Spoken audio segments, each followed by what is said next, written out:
Hello everyone, welcome to Advait education. मेरा नाम है अक्षय मिश्रा और आप पढ़ रहे हैं क्लास 11th फिजिक्स की सीरीज। तो प्रीवियस वीडियो में हमने विस्कोसिटी के ऊपर एक अच्छा खासा डिस्कशन किया। क्या होती है विस्कोसिटी, कैसे वो इफेक्ट होती है, कैसे वो वेरी करती है टेम्परेचर प्रेशर के साथ, क्या उसकी अलग अलग यूनिट्स होती है, ये सब चीजों के बारे में हमने डिस्कस किया। अब ये वाला जो लेक्चर रहेगा हमारा मैकेनिकल प्रॉपर्टीज ऑफ फ्लूइड का, ये वाला क्या आ गया, हम अपने एंड पार्ट में आ गए। तो इस लेक्चर में अब हम critical velocity, terminal velocity, Stokes law, Reynolds number, ये सब चीजों के बारे में बात करेंगे। तो यदि आप चैनल में नए हैं तो बिल्कुल चैनल को सब्सक्राइब करना ना भूलें, लाइक करना ना भूलें। ये वाला जो हमारा लेक्चर है, ये वाला हमारा 16 पार्ट रहेगा और देखते हैं हम यही वाले वीडियो में शायद हमारा ये वाला जो चैप्टर है मैकेनिकल प्रॉपर्टीज ऑफ फ्लूइड, ये भी क्या हो जाए, पूरा एंड हो जाए। ठीक है, तो बिल्कुल बने रहे हमारे साथ और चैनल को लाइक करते रहे। हमने प्रीवियसली विस्कोसिटी के बारे में बहुत अच्छा डिस्कशन किया, उससे क्वेश्चन भी बनाए और उसके बारे में पूरी जो मेन उसमें क्या रहता है, यूनिट्स में चेंज करना उसको क्वेश्चंस में, तो वो सब चीजों में हमने किया। तो जो भी लोग वो वीडियो नहीं देखे हैं वो जाके देख सकते हैं। आज हम अपना टॉपिक शुरू करेंगे क्रिटिकल वेलोसिटी कि क्या होती है क्रिटिकल वेलोसिटी, और इससे क्वेश्चंस भी पूछता है। 4 मार्क्स के बहुत सारे क्वेश्चंस पूछता है कि क्या क्रिटिकल वेलोसिटी होगी तब स्ट्रीमलाइन फ्लो होगा कि टर्बुलेंट फ्लो होगा। ओके, तो शुरू करते हैं आज का लेक्चर। क्रिटिकल वेलोसिटी, यदि क्रिटिकल वेलोसिटी के बारे में बात करें तो क्रिटिकल वेलोसिटी एक ऐसी वेलोसिटी होती है जो हमको बताती है यदि किसी फ्लूइड फ्लो की वेलोसिटी उसकी क्रिटिकल वेलोसिटी से ज्यादा है तो वो फ्लो क्या हो जाएगा, टर्बुलेंट फ्लो हो जाएगा। और यदि उसकी क्रिटिकल वेलोसिटी से कम है उसकी वेलोसिटी की वैल्यू फ्लूइड फ्लो की, तो वो फ्लो हमारा क्या रहेगा, लैमिनार फ्लो रहेगा, जिसको हम स्ट्रीमलाइन फ्लो भी बोलते हैं और स्टडी भी बोलते हैं कभी कभी। ठीक है, तो फर्स्ट पॉइंट देखते हैं। The critical velocity of a liquid is that limiting value, ये क्या रहती है, एक उसकी लिमिट रहती है, लिमिटिंग वैल्यू रहती है of its velocity of flow, मतलब वो किस रफ्तार से बह रहा है, जो उसकी वेलोसिटी है उसकी एक लिमिटिंग वैल्यू रहती है। Up to which the flow is streamline, मतलब जहां तक, जैसे मान के चलिए कोई फ्लूइड की वेलोसिटी है 10 मीटर पर सेकंड और उसकी क्रिटिकल वेलोसिटी है 50 मीटर पर सेकंड, तो 50 मीटर के अंदर उसकी जितनी भी वेलोसिटी रही तब वो किससे फ्लो करेगा, स्ट्रीमलाइन फ्लो से फ्लो करेगा। यदि 50 मीटर के ऊपर, फॉर एग्जांपल लिए हम, यदि उसके ऊपर उसकी वेलोसिटी चले गई तो वो क्या हो जाएगा, टर्बुलेंट फ्लो हो जाएगा। तो यही चीज बताती है। तो velocity of the flow up to which flow is streamline, और स्ट्रीमलाइन फ्लो को ही हम क्या बोलते हैं, लैमिनार फ्लो बोलते हैं। तो ओरिजिनली क्या बताता है, लैमिनार और टर्बुलेंट फ्लो के बीच में डिफरेंस बताता है। And above which the flow becomes turbulent, और उसके ऊपर क्या हो जाएगा, यदि वो क्रिटिकल वेलोसिटी, सबकी एक अपनी अपनी वैल्यू रहेगी, यदि वो उस वैल्यू को क्रॉस करके उस फ्लूइड की वेलोसिटी ज्यादा हो गई तो वो फ्लो क्या हो जाएगा, टर्बुलेंट फ्लो हो जाएगा। मैंने बताया कि लेमिनार फ्लो क्या होता है, एकदम डिसिप्लिन वे में बह रहा है, स्टडी वे में बह रहा है कोई भी फ्लूइड, तो उसको हम बोलेंगे लेमिनार फ्लो। एकदम केओटिक वे में बह रहा है कोई, उसका मतलब एकदम उसको हम डिफाइन नहीं कर सकते, सारी लेयर एक दूसरे के साथ मिक्स हो जा रही है, तो उसको हम क्या बोलेंगे, टर्बुलेंट फ्लो बोलेंगे। फॉर एग्जांपल, यदि कोई क्लास को हम डिस्पर्स करते हैं, यदि सारे स्टूडेंट्स लाइन बना के क्लास से बाहर निकलेंगे, एक जो डोर रहेगा वहां से, तो उसको हम बोलेंगे लेमिनार फ्लो। यदि सब एकदम भेड़ बकरी बाहर निकलेंगे तो उसको हम बोलेंगे turbulent flow, for example. Second point देखते हैं। द क्रिटिकल वेलोसिटी, जिसको हम VC से डिनोट करते हैं, of a liquid flowing through a tube, कोई लिक्विड जो क्या कर रहा है, ट्यूब के अंदर फ्लो कर रहा है, डिपेंड्स ऑन फॉलोइंग फैक्टर्स। कौन कौन से वो फैक्टर्स पे डिपेंड करता है, अब ये चीज हमें पता चलेगी। फर्स्ट किसका है, फर्स्ट क्या है, कोफिशिएंट ऑफ विस्कोसिटी, जिसको हम ईटा से डिनोट करते हैं। और विस्कोसिटी के बारे में हमने एक अच्छा डिस्कशन किया ही है। विस्कोसिटी को हम ईटा से भी डिनोट करते हैं और म्यू से भी डिनोट करते हैं। ठीक है, MU म्यू होता है, इससे भी डिनोट करते हैं। इसको हम क्या बोलते हैं, कोफिशिएंट ऑफ विस्कोसिटी बोलते हैं, और इसको हम ओरिजिनली डायनामिक विस्कोसिटी भी बोलते हैं। ये चीज हमने कई बार प्रीवियस लेक्चर में बोली है, तो मेरे को नहीं लगता जो भी फॉलो कर रहा होगा उसको एक भी कंफ्यूजन होगा। तो मैं अपने जगह में कहीं पे ईटा यूज करूंगा, कहीं पे म्यू यूज कर लूंगा। तो आप जो स्टूडेंट एकदम अच्छे से हमारी सीरीज देखते हुए आ रहा है उसको कंफ्यूजन होगा ही नहीं कि ईटा ही क्या है, हमारी कोफिशिएंट ऑफ वेलोसिटी है, म्यू को भी हम वही बोलते हैं, इसी को हम क्या बोलते हैं, डायनामिक विस्कोसिटी भी बोलते हैं। ओके, तो क्रिटिकल वेलोसिटी कौन कौन से फैक्टर्स पे डिपेंड करता है, फर्स्ट कोफिशिएंट ऑफ विस्कोसिटी पे, second density of the liquid पे, कि लिक्विड की घनत्वता क्या है, डेंसिटी क्या है, रो बोलते हैं हम, और थर्ड किस पे वो डिपेंड करता है, रेडियस ऑफ द ट्यूब, मतलब जिस भी वो पाइप में बह रहा है, जिस भी पाइप में वो फ्लो कर रहा है उसका रेडियस क्या है।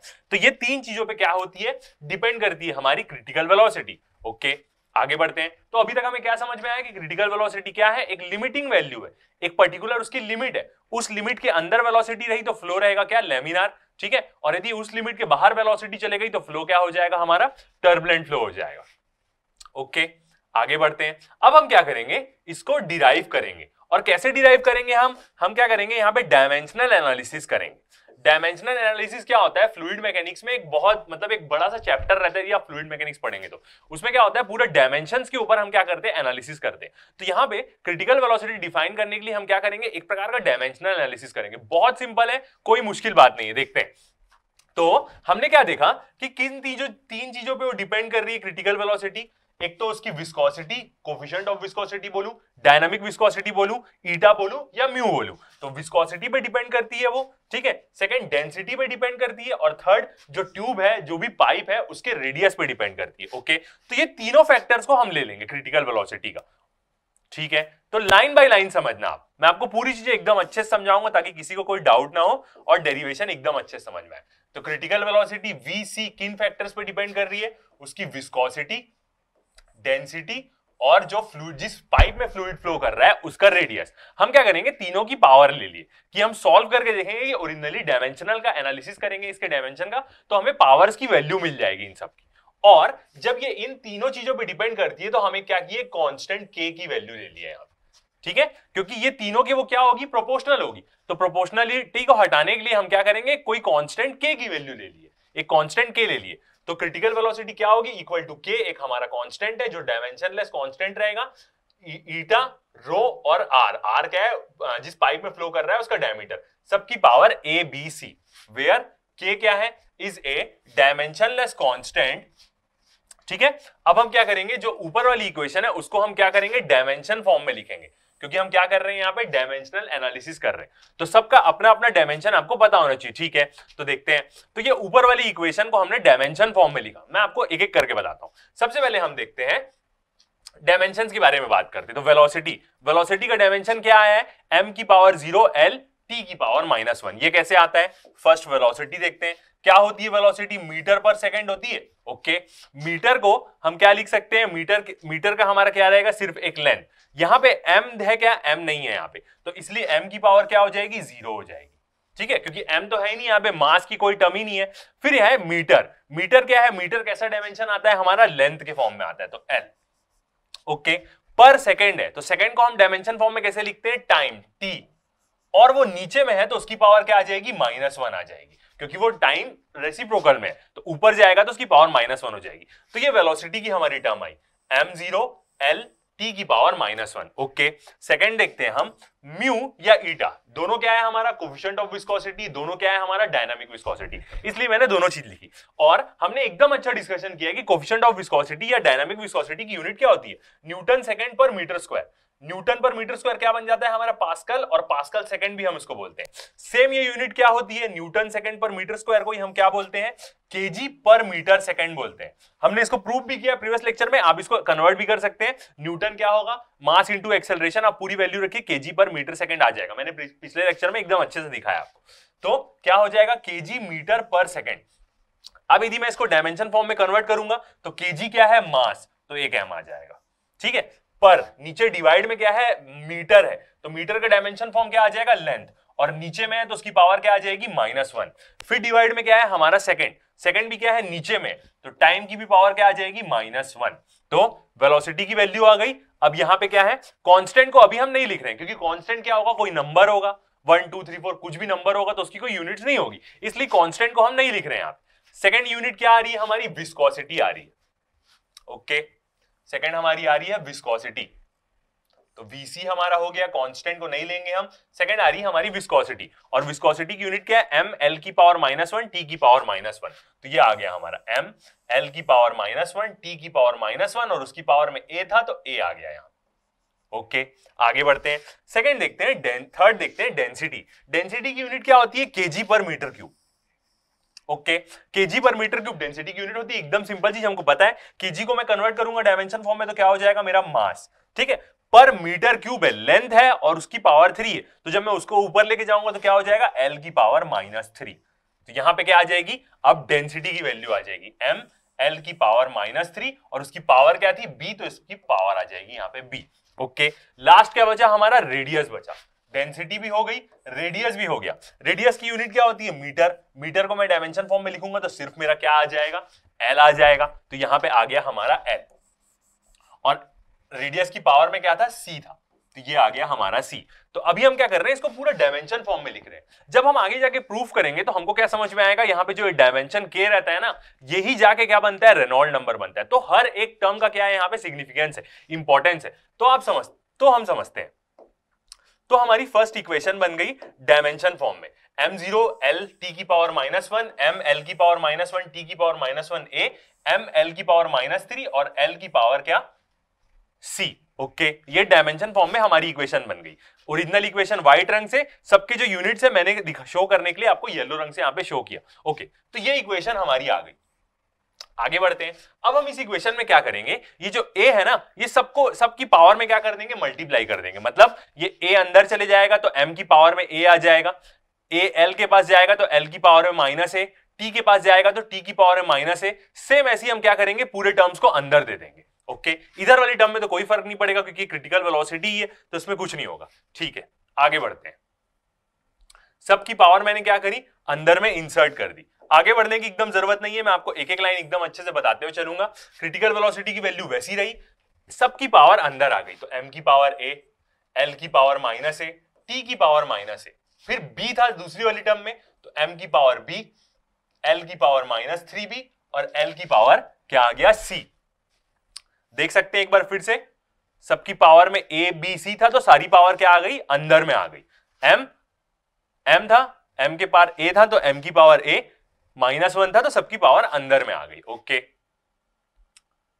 एकदम सिंपल चीज है। यदि मैं आपको इक्वेशन लिख के दिखा रहा हूं तो इसका फायदा भी आपको ये होगा कि मैं और एडिशनल चीजें भी आपको लिखूंगा, मतलब जो एक्स्ट्रा स्टेप्स होते हैं सिंप्लीफाई करने के लिए, वो भी चीज मैं आपको शो करूंगा ताकि जरूरत ना पड़े। आप बुक्स में पढ़ेंगे तो वो सीधा सॉल्व कर देगा। तो ये हमारी इक्वेशन बन गई, सारी पावर हम क्या कर दिए, अंदर में लिख दी। ओके, अब हम क्या करेंगे, सबकी पावर, सबके जिसके जिसके जो कोफिशिएंट सेम है उसकी पावर पूरी एक साथ लिख लेंगे अब। ओके, तो m था, तो m की पावर में क्या है, फर्स्ट है a और दूसरा क्या है b। ठीक है, दोनों सेम है तो क्या हो जाएगी, दोनों चीजें प्लस होंगी, तो a प्लस b। तो ये आ गया हमारा a plus b। Okay, l देखते हैं, l की पावर में क्या है, एक -a है और एक -3b है। तो क्या आ जाएगा, पहले -a आ गया, फिर उसके बाद -3b आ गया और लास्ट में एक l के पास क्या है, c भी है, तो +c आ गया। ओके, टाइम का देखते हैं, टाइम का डायमेंशन क्या है, बस -a ही है यहां पे, और कुछ है क्या टाइम का, नहीं है। तो टाइम की पावर क्या आ जाएगी, -a। सबकी पावर अंदर ले लिए और उसके बाद सबको एक साथ ले लिए। ओके, तो हमारी एक और इक्वेशन बन गई, ये वाली, सबकी पावर को हम क्या किए, अंदर में ले लिए। अब हम क्या करेंगे, क्रिटिकल वेलोसिटी के साथ जो कंबाइन हमने लिया है, सबकी पावर को हम क्या करेंगे, कंपेयर करेंगे इसके साथ।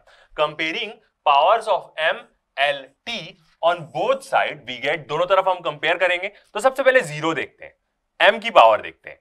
m की पावर क्या है, 0 और इधर क्या है, a प्लस b। तो क्या हो जाएगा, a plus b equal to 0। एक इक्वेशन बनी हमारी। दूसरा देखते हैं l का, l की पावर में यहां कुछ नहीं है, मतलब क्या है 1, और इधर क्या है, -a -3b c। तो -a -3b plus c equal to l की पावर में यहां क्या है, कुछ नहीं है, तो 1 आ जाएगा। सेकंड इक्वेशन बनी। थर्ड देखते हैं टाइम का, टाइम का क्या है, -1 और इधर पे क्या है, सिर्फ -a है हमारा, तो -a इक्वल टू क्या आ जाएगा, -1 आ जाएगा। ये तीन इक्वेशन बन गई। ये तीन इक्वेशन बनाने से फायदा क्या होगा कि हमको ओरिजिनल पावर की वैल्यूज पता चल जाएगी डायमेंशन एनालिसिस करके। ओके, तो हमारी तीन इक्वेशन बन गई, a plus B equal to 0, a -3b plus c equal to 1, -a equal to -1। अब हम इन तीनों इक्वेशन से सारे कांस्टेंट की, ये जो जितने भी वेरिएबल्स हैं, इनकी हम वैल्यू निकाल लेंगे। फर्स्ट सबसे पहले हम यहां से देखते हैं, तो ये दोनों माइनस साइन आपस में कैंसल आउट हो जाएगा, तो मेरा a इक्वल टू क्या आ गया, 1 आ गया। तो फर्स्ट मेरी वैल्यू आ गई a इक्वल टू 1। येलो से वैल्यू आ रही है मतलब वो कंफर्म हो जा रही है, बाकी से येलो से वैल्यू नहीं आई तो उसका मतलब वो सॉल्व हो रही है अभी। ओके, तो a इक्वल टू मेरी -1 वैल्यू आ गई। ठीक है, b की वैल्यू देखते हैं। अब मैं इस इक्वेशन में यहां पे यदि मैं वैल्यू पुट कर दूं a की, जो क्या आई है, मेरी 1 आई है, तो a की वैल्यू में यहां 1 पुट कर दूंगा तो क्या हो जाएगा, 1 प्लस b इक्वल टू 0। तो b इक्वल टू मेरा कितना हो जाएगा, -1 आ जाएगा। बिल्कुल, तो b की वैल्यू आ गई -1। a और b की वैल्यू आ गई। अब देखते हैं हम c की वैल्यू। तो c की इक्वेशन क्या है, ये वाली। मेरे को a की वैल्यू पता है, b की वैल्यू पता है, तो मैं क्या करूंगा, यहां पे पुट कर दूंगा। एंड अब हम c पे वैल्यू पुट करेंगे। तो a की वैल्यू क्या है, 1, तो हम पुट कर दिए यहां पे, माइनस था पहले ही और a की वैल्यू 1, ये आ गई, माइनस और a की वैल्यू 1। ओके, माइनस माइनस आया, 3b 3 है, b की वैल्यू पुट करते हैं, b की वैल्यू क्या है -1, तो -3 ब्रैकेट में क्या आ जाएगा -1। ओके, c की वैल्यू ही हमको निकालनी है, तो प्लस c इक्वल टू 1। तो ये हमारी इक्वेशन बन गई -1 -3 -1 plus c equal to 1। Okay, आगे बढ़ते हैं। अब हम क्या करते हैं, यहां से नॉर्मल लिखते हैं, ठीक है, नॉर्मल लिखते हैं तो क्या आ जाएगा, पहले हम थोड़ा सा और सिंप्लीफाई करते हैं, तो -1, ठीक है, ये माइनस माइनस क्या हो जाएगा, +3 प्लस c इक्वल टू 1। ये इक्वेशन बन गई हमारी। ओके, तो अभी हम कहां पहुंचे, इस इक्वेशन में पहुंच गए, -1 +3 प्लस c इक्वल टू 1। अब यहां से क्या होगा, इन लोग दोनों को मैं सॉल्व करता हूं और एक काम करता हूं, उस तरफ दे देता हूं, c के उस तरफ दे देता हूं, तो c यहीं पे था, 1 क्या हो गया, ये 3 उधर चले गया तो क्या आ गया, -3 आ गया, 1 यहीं पे था, 3 इस तरफ आ गया, -3 आ गया, -1 था, उस तरफ जाएगा तो प्लस हो जाएगा, तो क्या हो गया, +1 आ गया, तो c इक्वल टू -1 1 -3 +1 आ गया। ओके, अब इसको हम सॉल्व करेंगे तो यहां से मेरे को दिख रहा है क्या, ये कितनी वैल्यू आएगी इसकी, -1 आएगी, बिल्कुल, तो c कितना आ जाएगा हमारा, -1, येलो वाली वैल्यू आ गई, मतलब वो कंफर्म हो गया। ठीक है, यहां से मैं सॉल्व करूंगा तो -3 + 1 कितना हो जाएगा, -2 -1 क्या हो जाएगा, -1। तो ये आ गई मेरी c की वैल्यू। तो तीनों मेरे कोफिशिएंट की वैल्यू आ गई, a, b और c की। तो अब इन कोफिशिएंट्स की वैल्यू को मैं क्या करूंगा, पुट कर दूंगा, a, b और ये c, तीनों मेरे पावर्स की क्या आ गई, वैल्यू आ गई। अब ये तीनों पावर्स की वैल्यू को मैं क्या करूंगा, पुट कर दूंगा इक्वेशन में। ठीक है, पुट करते हैं, किसमें पुट करूंगा, मैं क्रिटिकल वेलोसिटी वाली इक्वेशन में पुट कर दूंगा। ठीक है, पुट करते हैं। ठीक है, ये ए बी सी की वैल्यू में कहां पुट करूंगा, इस इक्वेशन में, VC इक्वल टू विस्कोसिटी की पावर ए, डेंसिटी की पावर बी, आर की पावर सी, इस इक्वेशन में अब मैं पुट कर दूंगा ए बी सी की वैल्यू। पुट करते हैं, ए की 1, बी की 1 और सी, एक बी की -1 है और सी की -1। ठीक है, तो क्या था, के ए की वैल्यू क्या थी, 1, तो विस्कोसिटी के ऊपर क्या आया, कुछ नहीं आया। ठीक है, बी की वैल्यू क्या थी, -1, तो यहाँ पे -1 आ गया डेंसिटी के ऊपर, और रेडियस की वैल्यू क्या आई थी, सी की वैल्यू -1, तो ये हमारा क्या आ गया, यहाँ पे पुट हो गया। इसका मतलब क्या समझ में आ रहा है, -1 है, मतलब ये वैल्यूज कहाँ आएगी, नीचे में आएगी। तो आ गया हमारा VC का रिलेशन, के ईटा क्या है हमारा, कोफिशिएंट ऑफ विस्कोसिटी, ठीक है, डेंसिटी बाई रेडियस, ये आ गया हमारा VC की इक्वेशन। मतलब ये क्या है, हमारी क्रिटिकल वेलोसिटी की इक्वेशन आ गई। एकदम सिंपल है, कुछ नहीं, बस आपको प्लस माइनस ही करना है, यहाँ प्लस माइनस ही करना है और ज्यादा कुछ भी नहीं करना है। तो क्रिटिकल वेलोसिटी का हमारा रिलेशन आ गया। ओके, VC इक्वल टू के कांस्टेंट है, ईटा का सिंबल क्या है हमारा, ये एफिशिएंसी का जो सिंबल है ये है हमारा कोफिशिएंट ऑफ विस्कोसिटी, इसी को हम डायनामिक विस्कोसिटी बोलते हैं। नीचे रो बाई वी, इसको मैं एक और तरीके से लिख सकता हूं, कैसे, VC इक्वल टू के और ईटा के सिंबल के बदले मैं म्यू ले लेता हूं। म्यू क्या है मेरा, डायनामिक विस्कोसिटी, रो और आर। ठीक है, dynamic viscosity, coefficient of viscosity same चीज, कोई प्रॉब्लम नहीं, दोनों का साइन सेम है, कुछ से भी डिनोट करो, कोई प्रॉब्लम नहीं। ओके, तो क्रिटिकल वेलोसिटी की मेरी वैल्यू आ गई। आगे बढ़ते हैं, अब हम स्टेटमेंट देखते हैं। ये स्टेटमेंट को समझना ही थोड़ा सा मुश्किल होगा, मगर यदि आप समझ गए तो बहुत बढ़िया रहेगा, क्योंकि वो अलग ढंग से बताता है। मैं आपको प्रूव करके बताऊंगा कि ऐसा क्यों हो रहा है।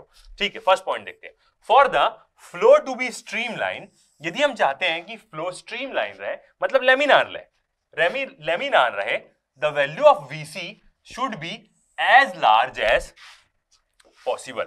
ठीक है, बने रहिए, आपको समझ में आएगा। क्या बोल रहा है, यदि फ्लो स्ट्रीमलाइन रहे और लेमिनार रहे तो VC की वैल्यू क्या होनी चाहिए, ज्यादा से ज्यादा होनी चाहिए। इसका मतलब ये है, यहां पे ये इस सेंस में बोल रहा है कि VC की वैल्यू लिमिट हमारे पास ज्यादा होना चाहिए। जो मेरी वेलोसिटी है वो VC के नीचे ही होगी, याद रखिएगा। जो मेरी फ्लोइंग की वेलोसिटी रहेगी, जो मेरा फ्लूइड फ्लो कर रहेगा, उसकी वेलोसिटी VC से कम ही रहेगी, मगर मेरी लिमिट ज्यादा रहेगी, ताकि मेरी वेलोसिटी में चेंजेस आया तो VC बहुत ऊपर है, मैं वहां तक ना पहुंच पाऊं। तो स्ट्रीमलाइन फ्लो होने के लिए VC की वैल्यू लार्ज से लार्ज पॉसिबल होनी चाहिए। ठीक है, फॉर दिस ईटा मतलब क्या है, कोफिशिएंट ऑफ विस्कोसिटी के बारे में बोल रहा है। Dynamic viscosity should be large and rho and R should be small.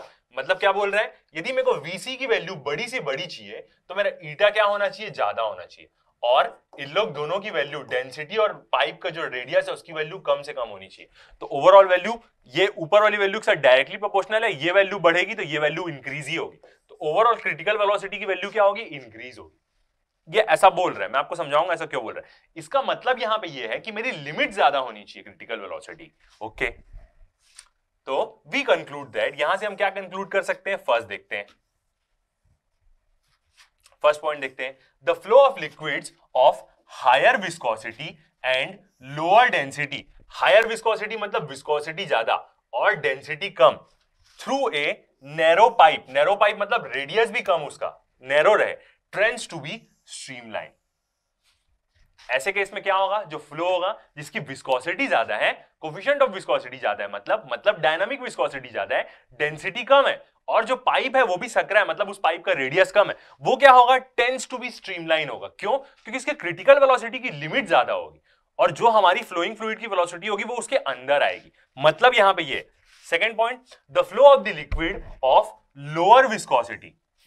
Okay, फिर से इसी टर्म के ऊपर एनालाइज करते हैं, लोअर विस्कोसिटी मतलब ईटा, कोफिशिएंट ऑफ विस्कोसिटी की वैल्यू कम, ठीक है, एंड हायर डेंसिटी, नीचे डेंसिटी की वैल्यू क्या, ज्यादा, ठीक है, through a broad pipe, broad pipe में मतलब पाइप मतलब रेडियस भी क्या होगा, ज्यादा होगा, तो उस केस में कोफिशिएंट ऑफ मतलब क्रिटिकल वेलोसिटी की वैल्यू क्या आएगी, कम आएगी, ठीक है, tends to become turbulent.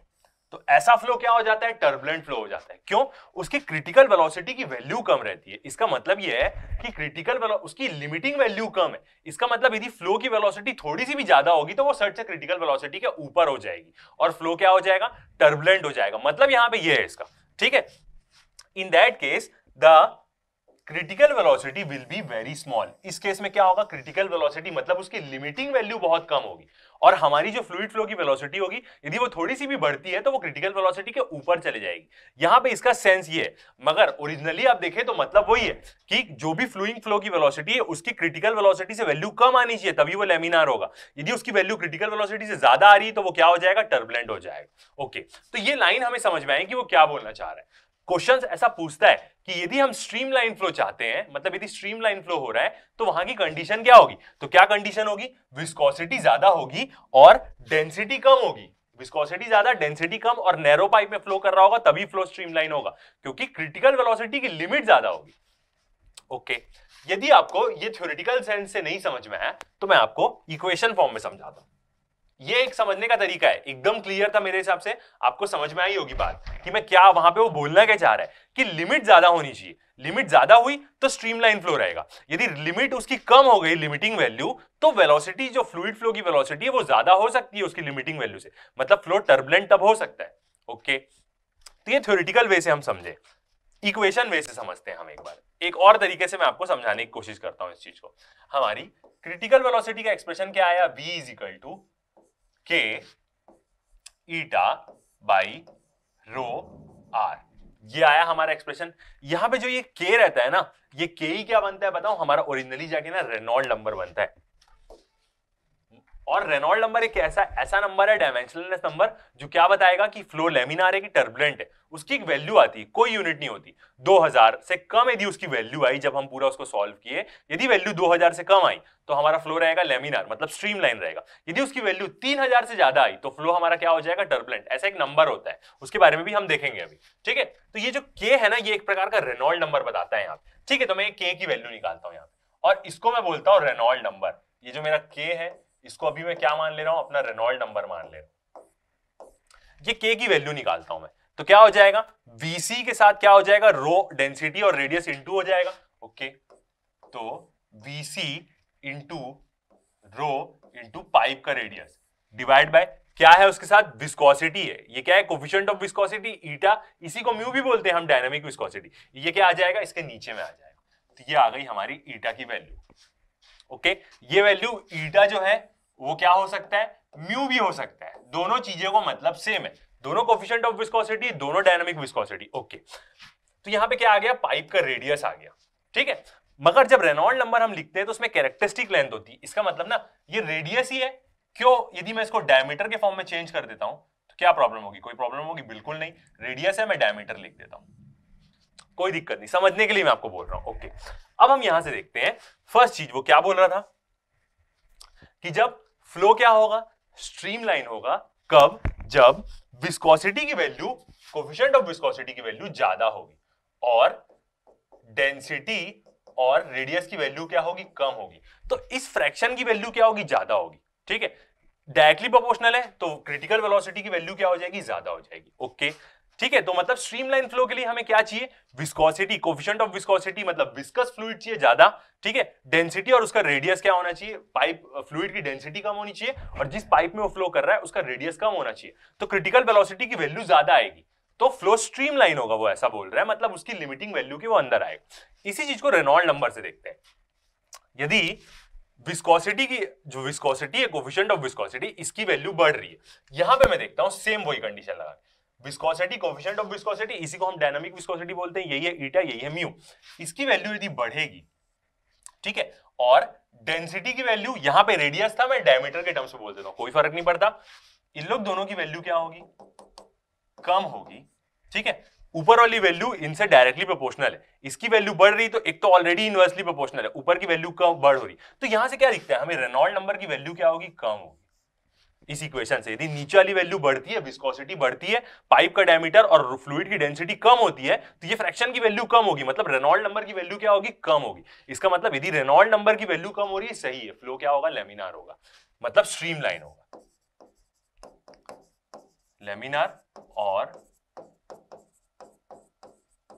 Streamline flow, मतलब जो वहां पे वो सेंस बोल रहा है वो सही बोल रहा है। रेनॉल्ड नंबर से हम देखेंगे तो हमें एकदम चीज समझ में आ रही कि, तो मतलब स्ट्रीमलाइन फ्लो के लिए हमारे लिए क्या कंडीशन है, विस्कोसिटी ज्यादा होनी चाहिए, डेंसिटी और पाइप का जो रेडियस है या मैं डायमीटर बोलूं वो कम होना चाहिए। एकदम सही चीज वो बोला आपने पॉइंट्स में। थोड़ा सा वो कंफ्यूजिंग लगता है वहां पे कि कैसे, जब वो बोल रहा है क्रिटिकल वेलोसिटी की वैल्यू ज्यादा होनी चाहिए तो लिमिटिंग क्रिटिकल वेलोसिटी की वैल्यू ज्यादा होगी तो टर्बुलेंट हो जाएगा ना, नहीं, वहां पे उसका बोलने का सेंस ये है कि उसकी उस फ्लो की लिमिटिंग वैल्यू ज्यादा रहेगी। इसका मतलब हमारी वेलोसिटी जो पाइप की, मतलब जो फ्लूइड की रहेगी वो उससे कम ही होगी, तो अंदर में ही आएगी, मतलब सेफ रहेगा, इसका मतलब ये। सेकेंड चीज देखते हैं जो वो टर्बुलेंट फ्लो के लिए बोल रहा है, वीसी, वीसी की वैल्यू क्या होगी, के ईटा बाई रो आर। ठीक है, तो किसके केस में ये है, सेकंड रेनॉल्ड नंबर लिखते हैं इसी का, आर इक्वल टू क्या हो जाएगा, सेम वीसी के साथ ऊपर चले जाएगा, वीसी रो आर बाई, और के ई हमारा रेनॉल्ड नंबर बना है और नीचे क्या आ जाएगी, एफिशिएंसी की वैल्यू। ठीक है, इस केस में देखते हैं, तो टर्बुलेंट फ्लो के लिए वो क्या कंडीशन बोला, टर्बुलेंट फ्लो कंडीशन के लिए बोला कि जो विस्कोसिटी है, coefficient of viscosity, dynamic viscosity, वो कम होना चाहिए। ओके, और जो फ्लूइड फ्लो, जो फ्लूइड है उसकी डेंसिटी और जो पाइप है, जिस पाइप में वो फ्लो कर रहा है, जिस ट्यूब में वो फ्लो कर रहा है, उसका डायमीटर, मतलब डायमीटर या रेडियस ज्यादा होना चाहिए।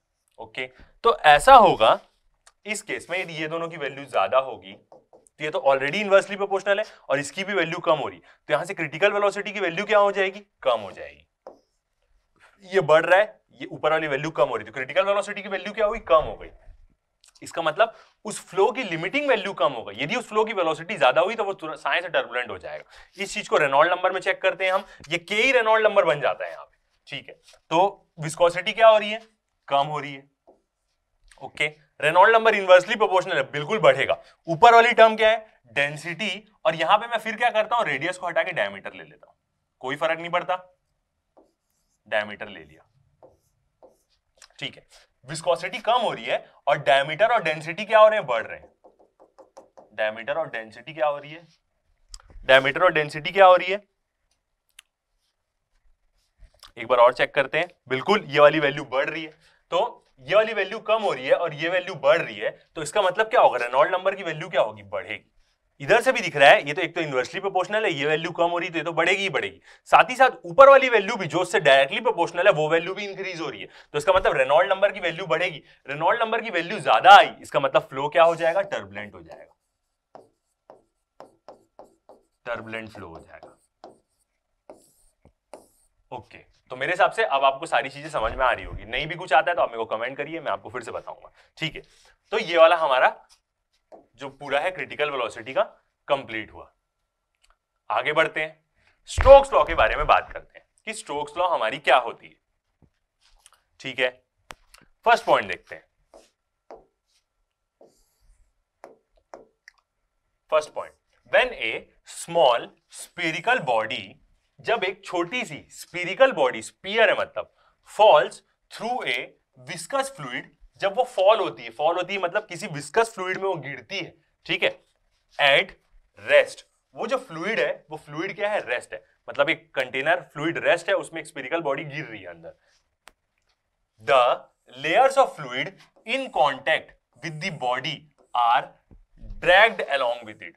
जो फ्लूइड की लेयर होती है, हम जानते हैं फ्लूइड को जब फ्लो भी कराते हैं तो हम मानते हैं लेयर लेयर में वो टूट के बह रहा है, रखा भी रहता है तो लेयर लेयर में रखा रहता है, हम ऐसा मानते हैं, मॉलिक्यूलर लेयर एकदम छोटी छोटी। तो जब कोई बॉडी, स्फेरिकल बॉडी किसी फ्लूइड में ऐसे गिरती है तो वो क्या करती है ना, जो उसकी लेयर है उसको ड्रैग करती है अपने साथ। ठीक है, इसको हम कैसे समझ सकते हैं, जैसे प्लेन उड़ता है तो सामने से एयर रेजिस्ट करती है, ऑब्वियस ही बात है ड्रैग फोर्स मिलता है।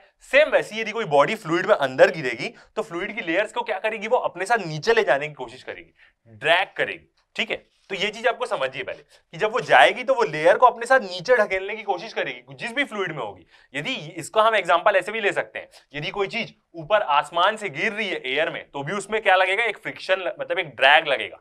ठीक है, इसका मतलब क्या है, वो एटमॉस्फेयर के जो फ्लूइड है उसकी लेयर को वो नीचे ले जाने की कोशिश कर रहा है, एक ड्रैग फोर्स मिलेगी उसको। ओके, पूरी चीज समझ में आएगी, धैर्य रखिए। तो फर्स्ट पॉइंट क्या बोला वो, कि जब भी कोई स्फेरिकल बॉडी किसी फ्लूइड में नीचे गिरती है तो वो उसकी लेयर को क्या करेगी, ड्रैग करेगी, अपने साथ नीचे दबाने की कोशिश करेगी। But the layers of the fluid away from the body are at rest. मगर जो लेयर्स उससे दूर होगी, ऊपर से गिर रही है, यहां की लेयर को वो क्या कर रही है, ड्रैग कर रही, नीचे वाली जो लेयर रहेगी वो क्या रहेगी, वो तो रेस्ट में। Okay, this produces a relative motion between the different layers of the fluid. इसके कारण क्या होता है, लेयर्स के बीच में क्या होता है, रिलेटिव मोशन प्रोड्यूस होता है। ठीक है, ऊपर वाली लेयर हल्की सी मूव हो रही है, नीचे वाली लेयर रेस्ट है, तो दोनों के बीच में एक मोशन प्रोड्यूस हो रहा है। ओके,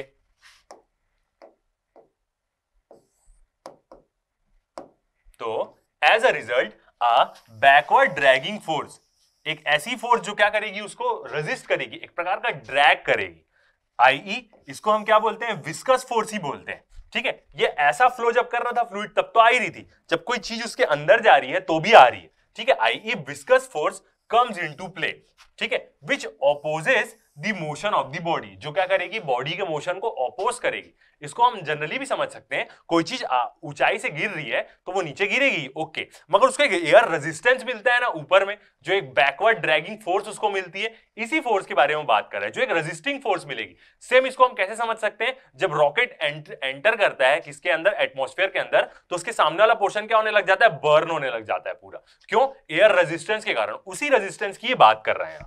ठीक है, दिस बैकवर्ड ड्रैगिंग फोर्स, यही जो बैकवर्ड ड्रैग करती है जिसके कारण क्या होता है, रॉकेट्स में आग लग जाती है, एक एग्जांपल है इसका, ये increases with increase in the velocity of the moving body. यही जो फोर्स है, जो रेजिस्टिंग की फोर्स मिल रही है उसको विस्कस ड्रैग मिल रहा है, वो बॉडी की स्पीड यदि इंक्रीज होगी उसके साथ क्या होता है, वो चीज इंक्रीज होने लग जाती है और रफ्तार से उसको एयर पड़ने लग जाएगी यदि वो नीचे की तरफ गिरेगा। ओके, अभी हम एकदम बेसिक से शुरू किए, आगे जाके आपको ये एकदम नेक्स्ट लेवल में समझ में आएगी ये चीज। ठीक है, तो अभी तक हमें क्या समझ में आया कि जब भी कोई बॉडी किसी फ्लूइड में वो फॉल करेगी, पानी में मैं एक पत्थर डाल दूं स्पीयर रंग का, वो नीचे जाते जाएगा। ठीक है, तो वो क्या करेगा, उसको एक रेजिस्टिंग फोर्स मिलेगी फ्लूइड की, ऊपर से आसमान से कोई चीज नीचे गिर रही है तो उसको क्या मिलेगी, एक रेजिस्टिंग फोर्स मिलेगी। सेम ये रेजिस्टिंग फोर्स को बढ़ाने के लिए हम क्या करते हैं, पैराशूट पहन लेते हैं, ताकि क्या करे, वो ज्यादा एयर लेते हुए जाए, उसकी रेजिस्टिंग फोर्स बढ़ जाए, तो इसके कारण क्या हो, वो धीरे धीरे नीचे गिरे। सेम यही कंसेप्ट है, यही कंसेप्ट से पूरे पैराशूट भी डिजाइन होते हैं। ठीक है, स्ट्रोक लॉ से ही वो पूरे डिजाइन होती है सारी चीजें। ठीक है, तो वही कंसेप्ट है, हम पढ़ रहे हैं उसको। ओके, तो अभी तक हमने देखा कि एक बैकवर्ड ड्रैगिंग फोर्स मिलेगी, जिसको हम क्या बोलेंगे, विस्कस ड्रैग, या हम उसको क्या बोल सकते हैं, विस्कस फोर्स बोल सकते हैं। Falling of A rain drop, जो पानी की बूंद जो गिरती है, मतलब जो बारिश होती है, वो उसके बारे में बोल रहा है। Swinging of a pendulum bob, जो पेंडुलम बॉब स्विंग होता है, are the examples of such type of motion. ऐसे मोशंस क्या है, एग्जांपल है, जिनमें जिस कंडीशन में क्या होता है, उनको एक ड्रैग फील होता है, एक बैकवर्ड रेजिस्टिंग फोर्स फील होती है। ठीक है, सर जॉर्ज जी स्टोक्स, उनकी पीरियड लिखा है, जन्म तिथि 1819 से 1903, an English scientist found that the backward dragging force F acting on A small spherical body of radius R, उन्होंने फाउंड किया कि जो बैकवर्ड ड्रैगिंग फोर्स लग रही है, किन्ने, स्ट्रोक्स ने, ठीक है, जॉर्ज जी स्ट्रोक्स ने, सर जॉर्ज जी स्ट्रोक्स ने फाउंड किया कि जो बैकवर्ड ड्रैगिंग फोर्स लग रही है कोई भी बॉडी की, वो बॉडी स्फीरिकल है, किसी भी फ्लूइड में वो गिर रही है, ठीक है, ऑन ए स्मॉल स्फीरिकल बॉडी, किसी स्फीरिकल बॉडी में जो फोर्स लग रही है F, moving through a fluid, किसी भी फ्लूइड में मूव कर रही है, लिक्विड हो या गैस हो,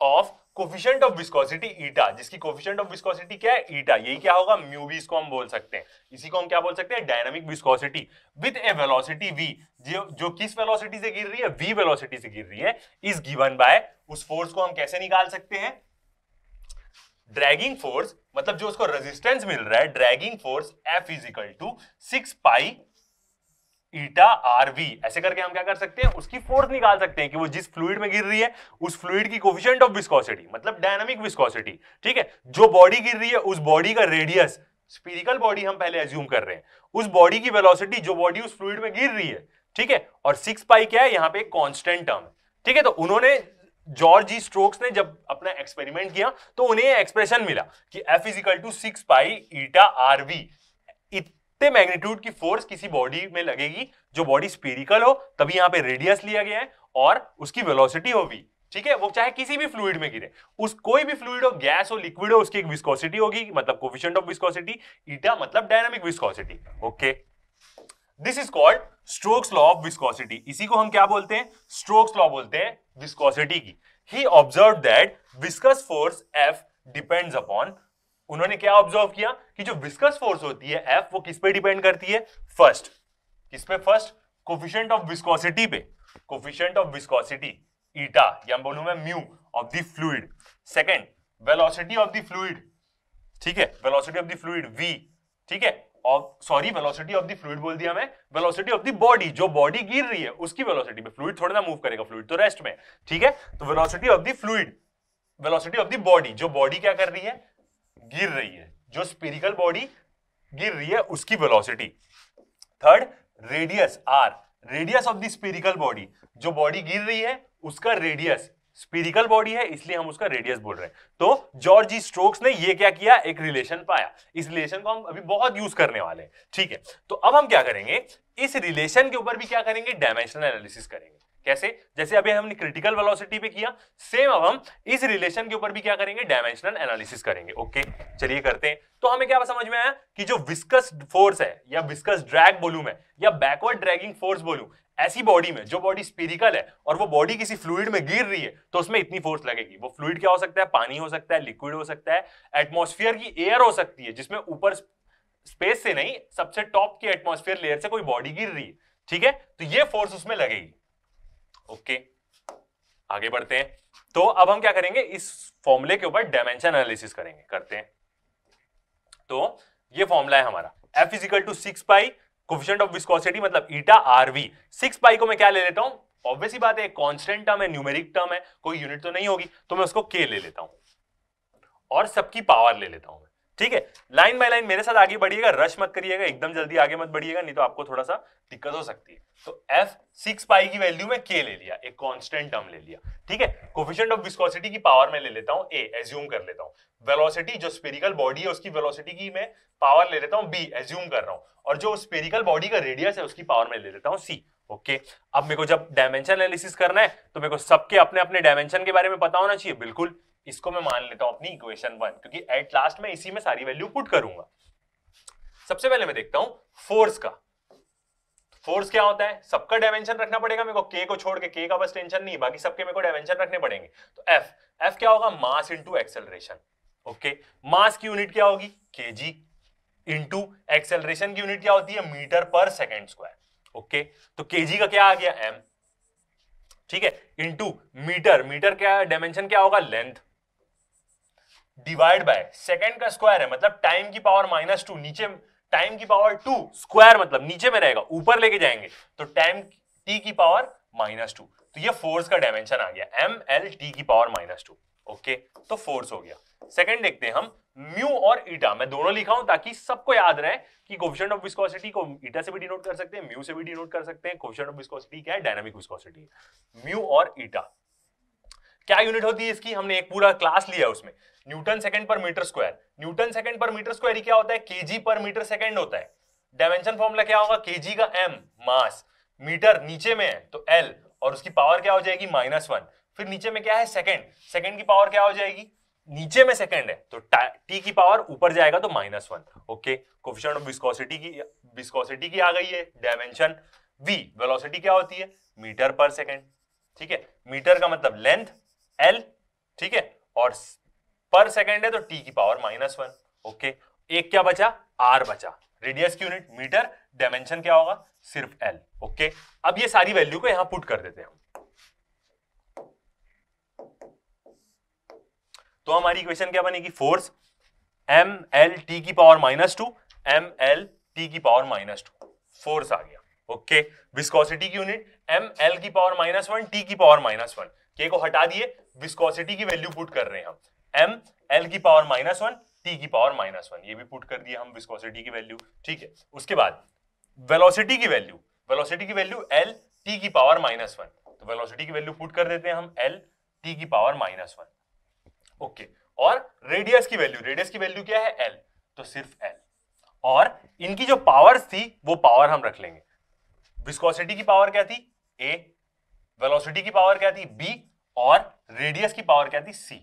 तो सबकी पावर और सबके डायमेंशंस हमने रख दिए। ओके, अब हम क्या करेंगे, सेम जैसे हमने प्रीवियस डेरिवेशन में किया, सबकी पावर को हम क्या ले लेंगे, अंदर ले लेंगे, अंदर ले लेते हैं सबकी पावर।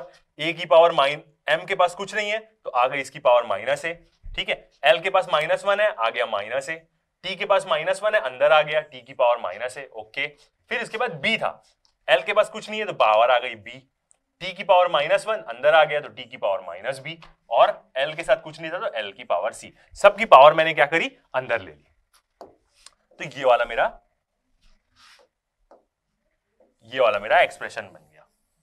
ओके, सेम जैसे हमने प्रीवियस डेरिवेशन में किया, अब हम क्या करेंगे, सबकी पावर्स को कंपेयर करेंगे, m की पावर और जितने m है यहां पे उसकी पावर को कंपेयर करेंगे, L की पावर जितने L है उन सबकी पावर को हम क्या करेंगे, कंपेयर करेंगे। ऐसा नॉर्मल भी तो हम करते हैं मैथ्स में, अपना मैथमेटिक्स में। ओके, तो अब आप पावर देख लीजिए, अब सबको हम कंपेयर करते हैं, सबकी पावर के साथ कंपेयर करते हैं। ओके, तो देखते हैं यहां पे ml t की पावर -2, ये तो फोर्स है, ये तो वैसी रहेगा। ठीक है, m की पावर a, और कहीं m है क्या यहाँ पे, नहीं है, तो m की पावर a बस हो गया। ओके, L की पावर क्या है, -a है, दूसरा क्या है, -b है, सॉरी -a है, +b है और +c है, तो -a +b +c, -a +b+c L की पावर में आ गया। ओके, t की पावर देखते हैं, t की पावर में क्या है, एक -a है और क्या है, -b है, तो -a -b, t की पावर -a -b, पूरी पावर अंदर आ गई, सब एक साथ हो गए। ओके, ये मेरी इक्वेशन बन गई, ये मेरी इक्वेशन बन गई, सबकी पावर मैंने अंदर ले ली। अब मैं क्या करूंगा, सॉल्व करूंगा। ठीक है, पहले तो मैंने अंदर ले लिया सबकी पावर, मतलब एक साथ पूरा ले लिया। अब मैं सबकी पावर क्या करता हूं, कंपेयर करता हूं। Okay, comparing powers of mlt we get, हम mlt की पावर्स क्या करेंगे, कंपेयर करेंगे।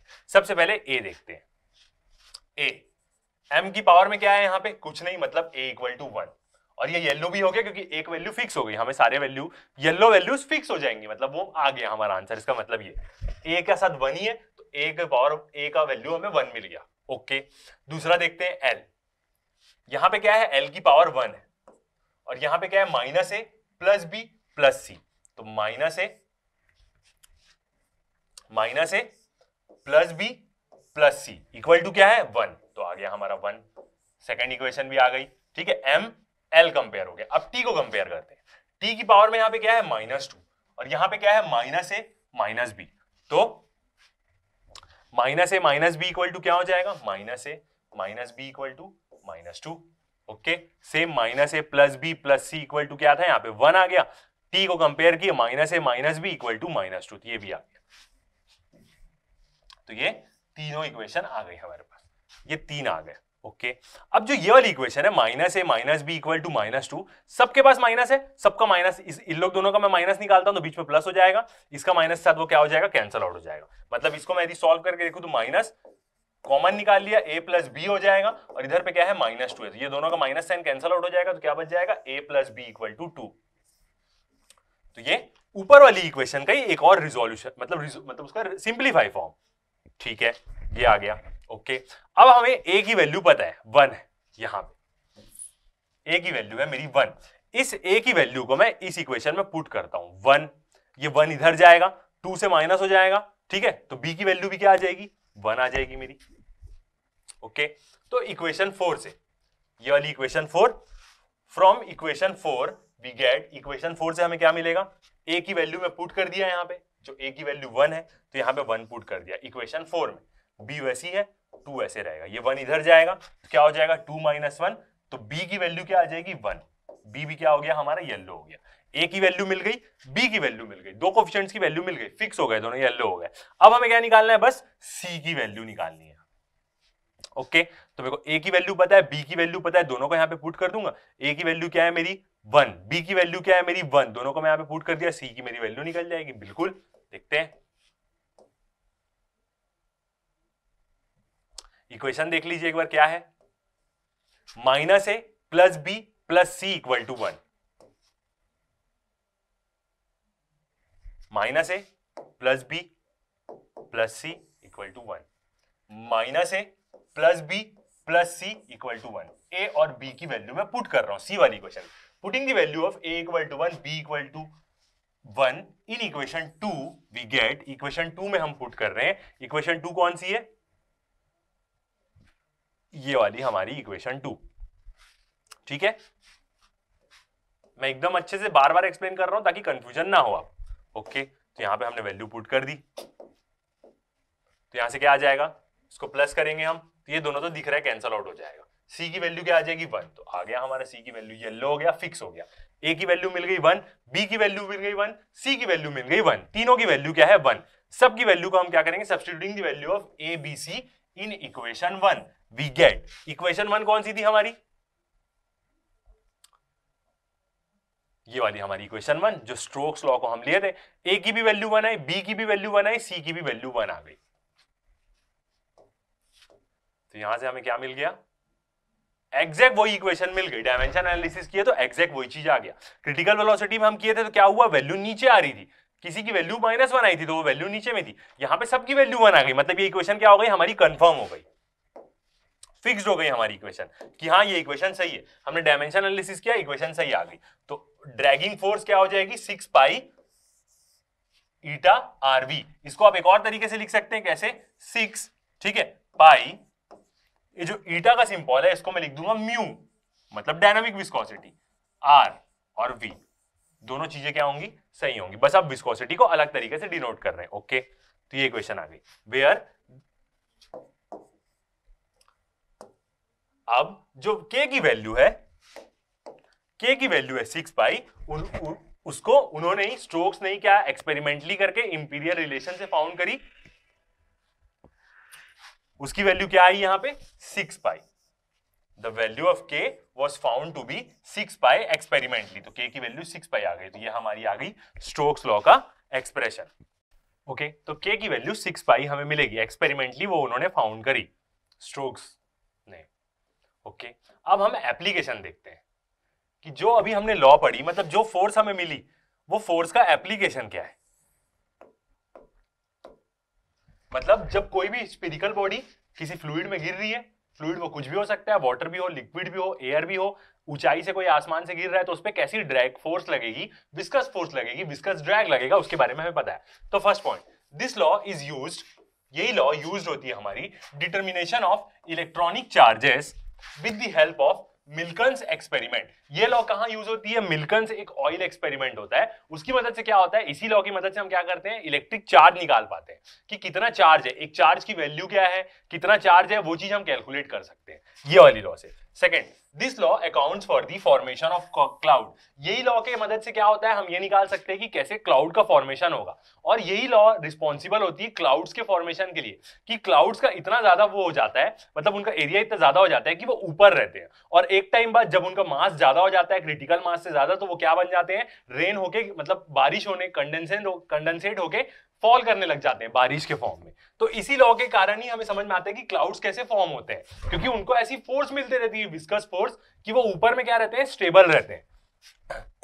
This law accounts why the speed of rain drops is less than that of a body falling freely with a constant velocity from the height of A clouds. इसी law से हमें पता चलता है कि जो रेन ड्रॉप्स की जो वेलोसिटी रहती है वो कम रहती है किसके मुकाबले, यदि कोई बॉडी क्या हो रही है, फ्री फॉल हो रही है उसी बादल की ऊंचाई से। ठीक है, कांस्टेंट वेलोसिटी से यदि कोई बॉडी फॉल हो रही है तो उसी से हमें इसी से समझ में आता है हमें कि रेन ड्रॉप्स की जो स्पीड रहती है वो कम क्यों रहती है। ठीक है, बाकी जो यदि मैं एक नॉर्मल एक बॉडी ले लूं जिसको मैं बादल की ऊंचाई से गिराऊं तो उसकी स्पीड ज्यादा रहेगी, उससे रेन ड्रॉप की स्पीड क्या रहती है, कम रहती है। ठीक है, from the height of the clouds. Second, this law helps a man coming down with the help of a parachute. इसी लॉ से हमें समझ में आता है कि पैराशूट का एरिया हम बड़ा ले लेंगे, बैलून टाइप का ले लेंगे तो वो इतना ड्रैग अपने अंदर जमा कर लेगा कि उसको ज्यादा फोर्स मिलेगी नीचे से, विस्कस फोर्स, तो वो धीरे धीरे नीचे आएगा। मतलब वो अपनी नीचे की विस्कस फोर्स क्या कर रहा है, इंक्रीज कर रहा है पैराशूट से। ठीक है, तो ये क्या होता है, इसी लॉ की मदद से हम ये सब सारी चीजें क्या कर पाते हैं, कैलकुलेट कर पाते हैं कि कितना पैराशूट का विड्थ होगा, क्या होगा, कितनी मेरे को विस्कस फोर्स मिलेगी तो मैं धीरे धीरे नीचे आऊंगा, फोर्स के कारण मेरी स्पीड कितनी रहेगी, उस सब चीजों से। स्ट्रोक लॉ जो हमने अभी लॉ पढ़ी, स्ट्रोक लॉ, यही क्या है, बेसिस होता है of the falling sphere viscometer. यही लॉ क्या होती है, बेसिस होती है हमारा फॉलिंग स्पीयर विस्कोमीटर का। अभी हम देखेंगे वो आगे जाके। क्या होता है कि हम किसी लिक्विड में एक स्पीयर ले लें और उस स्पीयर को हम क्या कर दें, ड्रॉप कर दें, तो वो स्पीयर की वेलोसिटी और उसके ऊपर हम फोर्स एनालिसिस करके ना उस लिक्विड की विस्कोसिटी निकाल सकते हैं कि ये लिक्विड कितना विस्कस है।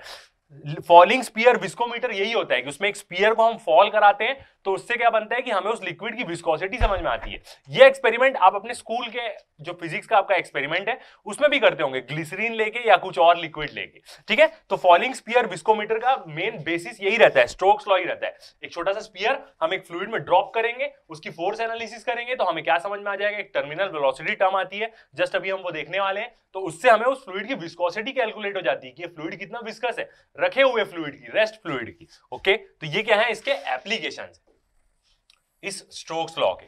ओके, आगे बढ़ते हैं। अब हम एक इसी फॉर्मूले को यूज करके एक न्यूमेरिकल बनाते हैं। ओके, तो एक क्वेश्चन सॉल्व करते हैं हम। Consider a drop of rain, एक बारिश की एक बूंद को हम कंसीडर कर रहे हैं जिसका रेडियस क्या है 0.4 mm and terminal velocity 2 metre पर सेकेंड। ठीक है, टर्मिनल वेलोसिटी की टर्म यहां पे पहले आ गई, मगर क्या होती है मैं आपको समझाऊंगा आगे जाके। ओरिजिनली ये एक ऐसी वेलोसिटी होती है जो वेलोसिटी यदि कोई बॉडी किसी फ्लूइड में गिर रही है तो उसकी वेलोसिटी क्या हो जाएगी, कोई भी फ्लूइड हो सकता है, वो लिक्विड और गैस, तो वो वेलोसिटी क्या हो जाएगी, कांस्टेंट हो जाएगी, फर्स्ट चीज। दूसरी, टर्मिनल वेलोसिटी में किसी भी बॉडी में नेट फोर्स 0 एक्ट करती है, मतलब उस बॉडी का वेट जो फ्रिक्शनल ड्रैग मिल रहा होगा उसको नीचे से, ठीक है, बोयेंसी फोर्स मिल रही होगी उसके बराबर हो जाएगा। तो टर्मिनल वेलोसिटी के बारे में अभी हम डिटेल में देखेंगे। तो एक रेन ड्रॉप है जिसका रेडियस 4 mm है, वो टर्मिनल वेलोसिटी से गिर रही है, मतलब ये वेलोसिटी कांस्टेंट रहेगी, उसकी चेंज नहीं होगी। Find the viscous force on the rain drop if viscosity of the air is 18 × 10 to the power -5 dyne per centimetre square. Dyne तो इसको कैसे बोले पढ़ेंगे हम, dyne second per centimetre square. Units के बारे में हमने अच्छे से डिस्कस किया है विस्कोसिटी के चैप्टर में। ठीक है, तो एक रेन ड्रॉप है जो टर्मिनल वेलोसिटी से गिर रही है, मतलब वो कांस्टेंट वेलोसिटी से गिर रही है, एक्सेलरेट नहीं हो रही है, जी का इफेक्ट नहीं लग रहा है यहाँ पे। ठीक है, विस्कस फोर्स दी है उसकी, विस्कस फोर्स ही हमें निकालना है और हमें विस्कोसिटी दी है उसकी। ओके, सॉल्व करते हैं इस क्वेश्चन को। क्वेश्चन हमें समझ में आया, गिवन वैल्यूज लिखते हैं पहले।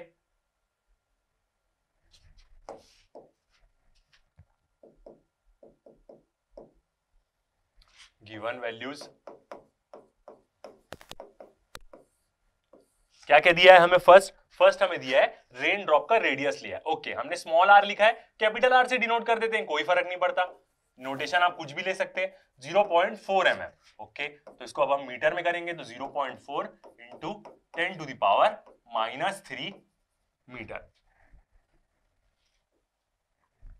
ये क्या आ गया, उसका रेडियस आ गया। टर्मिनल वेलोसिटी दी है, उसको हम कैसे डिनोट करते हैं ना, v इंफिनिटी से। v इंफिनिटी का मतलब होता है नीचे इंफिनिटी का साइन, मतलब टर्मिनल वेलोसिटी बता रहा है, वो कितनी गिवन है हमें, 2 मीटर पर सेकेंड। ओके, और हमें क्या दी है, विस्कोसिटी दी है एयर की। ओके, विस्कोसिटी को हम कैसे डिनोट करते हैं, ईटा से। ठीक है, मैं कैसे डिनोट करूंगा, म्यू से। ईटा आप डेरिवेशन में देखें, म्यू आप मैं अभी सॉल्व करूंगा तो म्यू से डिनोट करूंगा, आपको दोनों चीज का आइडिया हो जाएगा। दोनों कोएफिशिएंट ऑफ विस्कोसिटी है, दोनों डायनामिक विस्कोसिटी है, हजारों बार ये बात मैं आपको बताया हूं, तो बिल्कुल कंफ्यूज होने की जरूरत नहीं है। तो मैं डिनोट कर रहा हूं म्यू से, ठीक है। दूसरी वैल्यू भी लिख देता हूं, ईटा किसका है, ये एयर का है, और कितना वैल्यू दिया है हमें, 18 into 10 to the power -5 dyne per centimetre square second. Okay, तो इसके बारे में तो हम ऑलरेडी मस्त डिस्कशन किए हैं, कैसे यूनिट चेंज होती है देखते हैं। Dine per centimetre square second किसके बराबर होता है, ग्राम पर सेंटीमीटर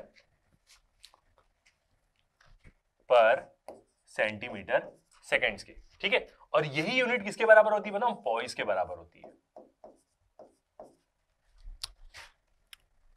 पॉइस, ठीक है।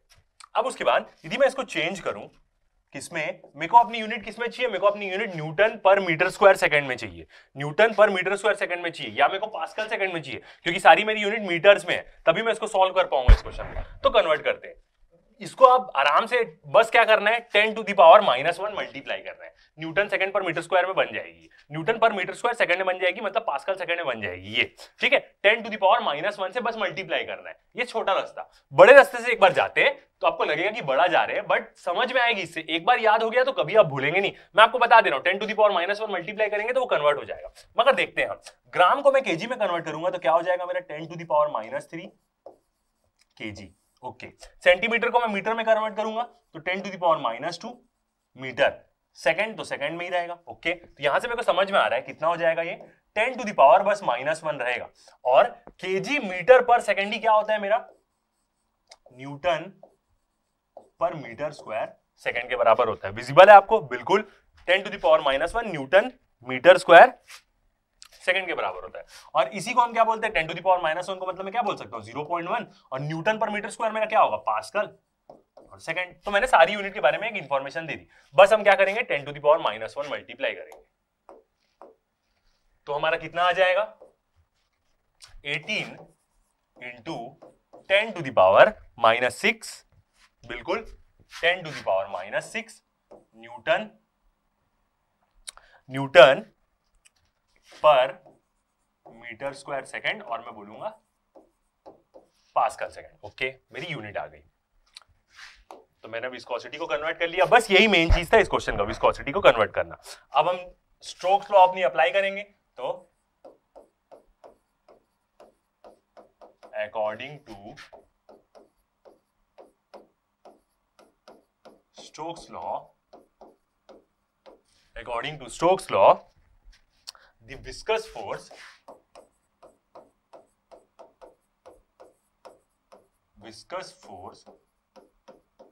क्या होती है, विस्कस फोर्स की वैल्यू अभी हमने देखा, F = 6 पाई म्यू ले रहा हूं मैं ईटा के बदले, ठीक है, म्यू R और V इंफिनिटी, R कैपिटल ले लेते हैं इस बार, और V इंफिनिटी मतलब मेरी टर्मिनल वेलोसिटी, जो वेलोसिटी यहां पे जो दी है क्वेश्चन में उसी को लेना है, नॉर्मल वेलोसिटी भी आप ले लीजिए। ओके, तो वैल्यू पुट करते हैं यहां पे।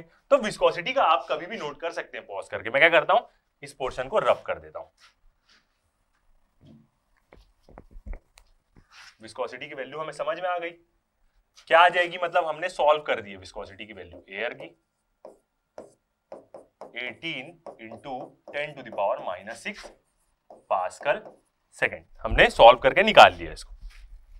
ओके, अब हम यहां करते हैं वैल्यू पुट करते हैं, 6 इंटू पाई इंटू म्यू की वैल्यू क्या है, 18 into 10 to the power -6 into R, R कितना है मेरा, 0.4 इंटू 10 टू द पावर -3, और इंटू टर्मिनल वेलोसिटी जो कितनी है मेरे को, 2 मीटर पर सेकंड गिवन है। ओके, तो अब इसको सॉल्व करेंगे तो एफ हमारा कितना आ जाएगा, जैसे ही हम इसको सॉल्व करेंगे तो एफ की मेरी वैल्यू आ जाएगी 271.43 into 10 to the power -9 newton. ये क्या आ जाएगी, मेरी फोर्स की वैल्यू आ जाएगी। ओके, दूसरे टर्म्स में लिखना है और सिंप्लीफाई करके लिखना है तो भी लिख सकते हैं, F = कितना आ जाएगा मेरा, 2.71 2.71, 2 पॉइंट आगे ले रहा हूं तो यहां से क्या हो जाएगा, 2 कम हो जाएगा, इंटू 10⁻⁻7 न्यूटन। तो ये हो गया मेरा क्वेश्चन सॉल्व। ये वाला स्टोक्स लॉ सिंपल फॉर्मूला लगा है, ये वाला कितनी ड्रैग फोर्स उसको मिलेगी रेन ड्रॉप को, तो इतनी फोर्स रेन ड्रॉप में लग रही होगी। ओके, यदि उसका रेडियस होगा 4 mm का और terminal velocity 2 metre per second से वो क्या करेगा, फॉल करेगा, तो इतनी फोर्स उसमें लग रही होगी। ओके, ये चीज भी हो गई, एक क्वेश्चन हमने बना लिया। आगे बढ़ते हैं, अब हम बात करेंगे, अब हमारा नेक्स्ट टॉपिक आ गया है क्या, टर्मिनल वेलोसिटी। ठीक है, तो टर्मिनल वेलोसिटी को हम कैसे पढ़ेंगे, पहले डिराइव करते हैं क्या होता है, उसका रिलेशन क्या होता है। ठीक है, फिर मैं आपको पूरी चीजें समझाते हुए चलूंगा, जब हमने पूरा डिराइव कर लिया तब मैं आपको उसको डिफाइन कराऊंगा, बेस्ट वे में समझ में आएगा। ओके, तो अब हम बात करेंगे चरा एक्सपेरिमेंट के बारे में। इसको हम क्या बोलते हैं, चरा एक्सपेरिमेंट। यही क्या है, स्ट्रोक एक्सपेरिमेंट है। स्ट्रोक का यही एक्सपेरिमेंट है, स्ट्रोक ने यही एक्सपेरिमेंट किया, चरा एक्सपेरिमेंट किया, तो उसने टर्मिनल वेलोसिटी की वैल्यू डिफाइन करी कि टर्मिनल वेलोसिटी का एक्सप्रेशन क्या होता है और हम कैसे निकालेंगे यदि क्वेश्चन आ गया तो। ठीक है, तो ये चरा एक्सपेरिमेंट होता है। जो एक हमने बॉल ली है, यहां पे हम क्या ले रहे हैं, एक स्फीरिकल बॉडी ले रहे हैं, इस स्फीरिकल बॉडी को ही हम क्या बोलते हैं, चरा बोलते हैं। ठीक है, इसी स्फीरिकल बॉडी को, ठीक है, ये कोई गाय खाने वाला चरा नहीं है, ये एक अलग चीज है। ठीक है, एक स्फीरिकल बॉडी है, उसको हम चरा बोल रहे हैं। चरा एक्सपेरिमेंट, स्ट्रोक्स का एक्सपेरिमेंट, ये चीज आपको बुक में देखने नहीं मिलेगी, ये चीज एक्स्ट्रा पता है इसलिए मैं आपको बता रहा हूं। ओके, तो एक कंटेनर है व्हाइट रंग का जिसमें ब्लू रंग का फ्लूइड आपका भरा हुआ है। ठीक है, ये चरा को हम क्या कर रहे हैं, इसमें डाल रहे हैं हम अंदर। ठीक है, ये चरा को हम यहां से छोड़ दिए तो ये फ्री फॉल कर रहा है। ठीक है, अंदर वाली पोजीशन क्या है उसकी, एक प्रकार से मैं आपको फाइनल पोजीशन शो कर रहा हूं कि जब वो अंदर फॉल कर रहा होगा, किस वेलोसिटी से वो फॉल कर रहा है, टर्मिनल वेलोसिटी से, मतलब v इंफिनिटी से। ओके, जिस वेलोसिटी से वो फॉल कर रहा है वो कौन सी वेलोसिटी है, टर्मिनल वेलोसिटी। मैं आपको पूरी चीज बताऊंगा टर्मिनल वेलोसिटी क्या होती है। टर्मिनल वेलोसिटी v इंफिनिटी है, वो क्या होती है, it is a velocity when net force on the body is zero. Body में नेट फोर्स जीरो लग रही होगी, कैसे अभी हम देखते हैं। ओके, ये जो एक्सपेरिमेंट है चरा एक्सपेरिमेंट, स्ट्रोक एक्सपेरिमेंट से, इससे हमें क्या मिलती है बताऊं, किसी फ्लूइड की हम विस्कोसिटी कैलकुलेट कर पाते हैं, साथ ही साथ हम उसकी टर्मिनल वेलोसिटी का एक्सप्रेशन भी देख पाते हैं और टर्मिनल वेलोसिटी भी कैलकुलेट कर पाते हैं। टर्मिनल वेलोसिटी का एक्सप्रेशन मिलता है और इस एक्सपेरिमेंट से हम म्यू और मैंने ईटा लिखा है, दोनों क्या है, कोफिशिएंट ऑफ विस्कोसिटी, दोनों क्या है, डायनामिक विस्कोसिटी, क्वेश्चन मार्क, हम कैलकुलेट करते हैं इस एक्सपेरिमेंट से। मतलब किसी भी लिक्विड की हम विस्कोसिटी फाइंड आउट कर सकते हैं, एक चरा मतलब एक स्फेरिकल बॉडी को उसके अंदर ड्रॉप करके और कैलकुलेशन करके। अब देखते हैं, सबसे पहले एक चीज याद रखिए, ये जो एक्सपेरिमेंट रहता है ये किसके लिए वैलिड रहता है, जहां रेनॉल्ड नंबर की वैल्यू 1 से कम रहे। रेनॉल्ड नंबर क्या है अभी हम देखने वाले हैं, बहुत आपको नहीं समझ में आएगा। तो एक वैल्यू है जिसकी वैल्यू, एक आंसर आता है इसका 200, 300, 400, 500, 2000, 3000। यदि वो वैल्यू 2000 से कम हुई तो लेमिनार फ्लो है, यदि वो वैल्यू 3000 से ज्यादा हो गई, कोई यूनिट नहीं होती उसकी, तो टर्बुलेंट फ्लो है। तो यहां पे इस एक्सपेरिमेंट में जब रेनॉल्ड नंबर की वैल्यू 1 से कम होती है तभी ये स्ट्रोक लॉ वैलिड होगी, वरना नहीं होगा ये वैलिड, याद रखिएगा, ये एक मेन एजम्पशन है। अब जब रेनॉल्ड नंबर का एक्सप्रेशन क्या होता है, रो v इंफिनिटी, मतलब जिस वेलोसिटी से वो फ्लो कर रहा है, d बाई म्यू, ये मैंने दिखा है d बाई म्यू, मैंने एक बार और डिस्कस भी किया इसी लेक्चर में हमने, ये रेनॉल्ड नंबर का एक्सप्रेशन होता है। इस एक्सप्रेशन को आगे अभी हम और देखेंगे। तो यदि रेनॉल्ड नंबर की वैल्यू कम है, इसका मतलब जो d होता है ना उसकी वैल्यू बहुत कम होगी। d मतलब क्या, ये जो चरा है, ये जो स्फेरिकल बॉडी है, इसका डायमीटर बहुत कम होता है, इसका मतलब ये रेनॉल्ड नंबर की वैल्यू कम है, इसका मतलब इसका डायमीटर बहुत कम होता है, इसका मतलब ये। ओके, ये एक्सपेरिमेंट हम क्यों करते हैं, टर्मिनल वेलोसिटी का एक्सप्रेशन मिलता है हमें यहां से और विस्कोसिटी फाइंड आउट करने के काम आता है ये experiment. Mu eta, coefficient of viscosity, dynamic viscosity, दोनों सेम चीज है। अब इस बॉडी की मैं फोर्स एनालिसिस करता हूं जब ये अंदर फ्लूइड के अंदर गिर रही होगी, टर्मिनल वेलोसिटी से गिर रही होगी, मतलब नेट फोर्स बॉडी में जीरो आएगी। ओके, तो ये बॉडी हमने ले ली। अब इसका मैं फ्री बॉडी डायग्राम एनालिसिस कर रहा हूं। इसका जो बॉडी होगी स्फेरिकल बॉडी, इसका वेट होगा W, जो कैसे एक्ट करेगा, डाउनवर्ड एक्ट करेगा, ग्रीन एरो से शो है। ओके, किसी फ्लूइड में नीचे जा रही है, इस चैप्टर में हमने पढ़ा है फ्लूइड क्या देता है, जितना उसका वॉल्यूम है उतने वॉल्यूम को वो क्या करेगी, डिस्प्लेस करेगी। तो जितना वॉल्यूम वो डिस्प्लेस करेगी उतने ही डिस्प्लेस वॉल्यूम की फ्लूइड क्या करता है, फोर्स लगाता है। इसी को हम बोलते हैं बोयेंसी फोर्स, हम इस चैप्टर के स्टार्टिंग में पढ़े हैं। तो फ्लूइड क्या करेगा, इसके ऊपर एक बोयेंसी फोर्स लगाएगा, ब्लू रंग की, क्योंकि ब्लू रंग का फ्लूइड है, तो फ्लूइड उसके ऊपर एक बोयेंसी फोर्स लगाएगा।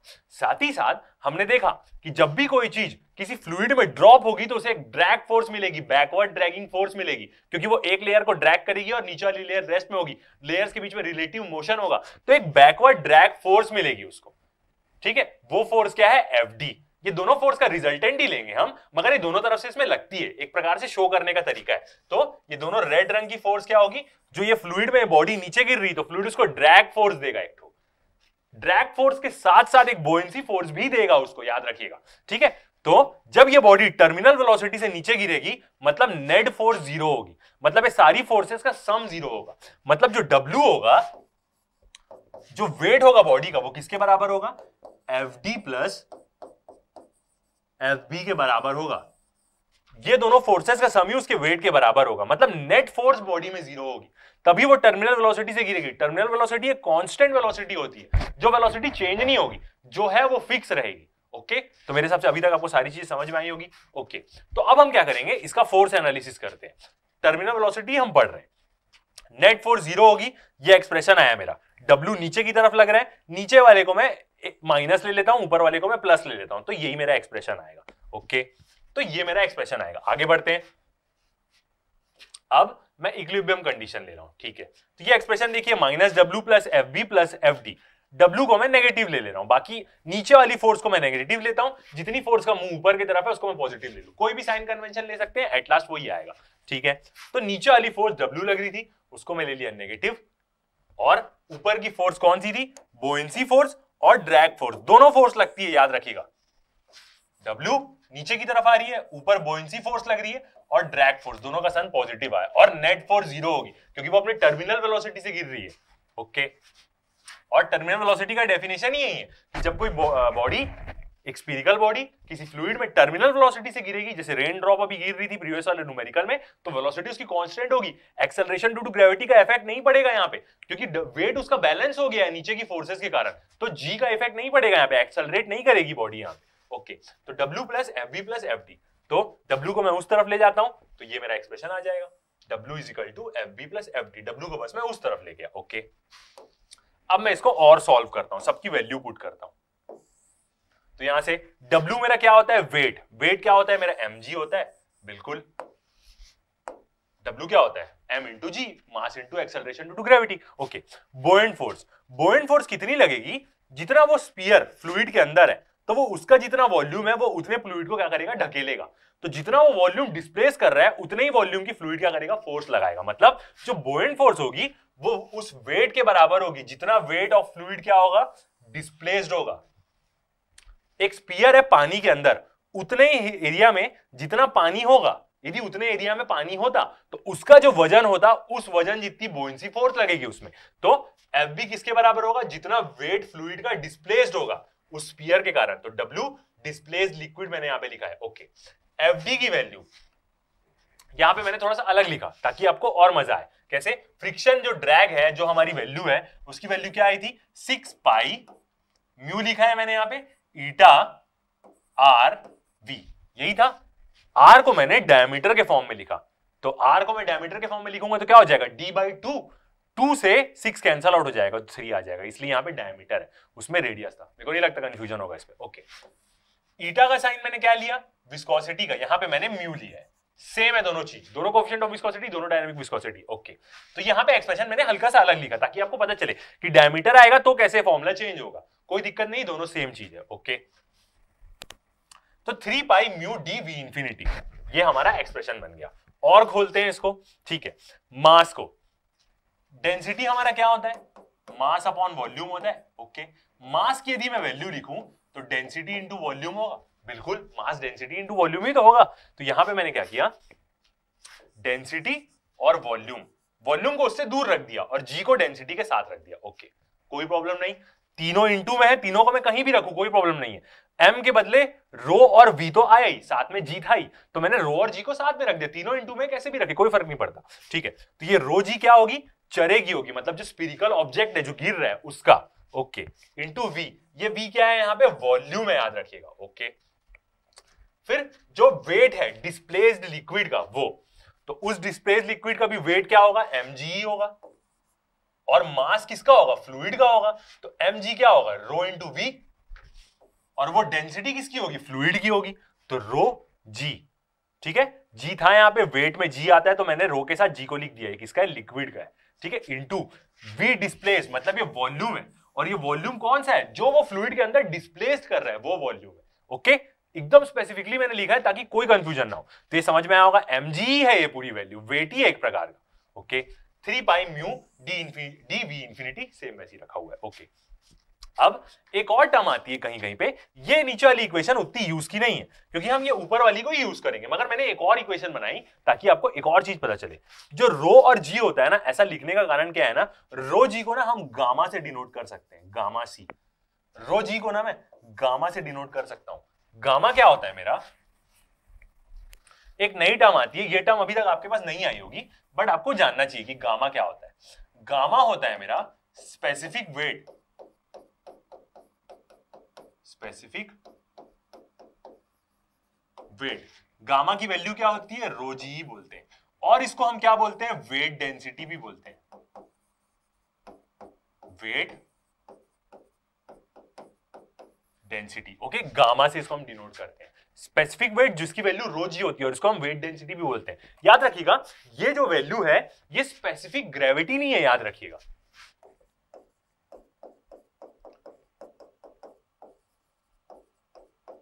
स्पेसिफिक ग्रेविटी नहीं है ये वैल्यू। स्पेसिफिक ग्रेविटी क्या होती है, रिलेटिव डेंसिटी होती है, रिलेटिव डेंसिटी होती है। रिलेटिव डेंसिटी का मतलब जिस भी ऑब्जेक्ट की डेंसिटी है उससे मैं वाटर की डेंसिटी डिवाइड कर दे रहा हूं, तभी रिलेटिव डेंसिटी में बोल रहा हूं। ओके, तो स्पेसिफिक वेट, वेट डेंसिटी हम गामा से भी डिनोट करते हैं, तो हम ऐसा भी लिख सकते हैं गामा, गामा सी मतलब चरेगी, वेट चरेगी क्या है वो, स्पेसिफिक वेट, वेट डेंसिटी है जिसका मतलब रो जी है। ओके, वॉल्यूम क्या होगी, जो चरा है मतलब जो स्फीरिकल ऑब्जेक्ट है उसकी 4/3 पाई आर क्यूब। एक स्फीयर की वॉल्यूम क्या होती है, 4/3 पाई आर क्यूब, आर क्या है उसका रेडियस। ओके, रो जी को मैं यहां पे भी लिख दिया स्पेस डेंसिटी, किसकी होगी वो, लिक्विड की, इसलिए मैंने सबस्क्रिप्ट में एल लिखा है। ओके, जितना वॉल्यूम डिस्प्लेस्ड होगा उस स्फीरिकल चरे के कारण, तो जितना वॉल्यूम डिस्प्लेस्ड होगा वो वॉल्यूम भी तो स्फीरिकल ही होगा, तो वो भी 4/3 pi R cube. Okay, plus 3 mu D V infinity normal वैसे ही रखा हुआ है। ऑल राइट, तो ये हमारी इक्वेशन बन गई। एक और तरीका हम यूजीसी को करेंगे। ओके, आगे बढ़ते हैं। अब ऊपर वाली को यूज कर रहे हैं, हम गामा वाली टर्म नहीं ले रहे क्योंकि वो थोड़ा सा कंफ्यूजिंग हो सकता है। रो जी को यूज कर रहे हैं, मेरे को बस आपको दिखाना था। ओके, तो मैं अब क्या किया, रो जी का अलग मतलब रो जी को जो यहां पे मैंने एक साथ लिखा था, जी एक नॉर्मल वैल्यू है, उसको बाहर रख दिया, इसका भी जी बाहर रख दिया। ओके, और छोटा टर्म ले लिया ताकि वो और शॉर्ट हो जाए।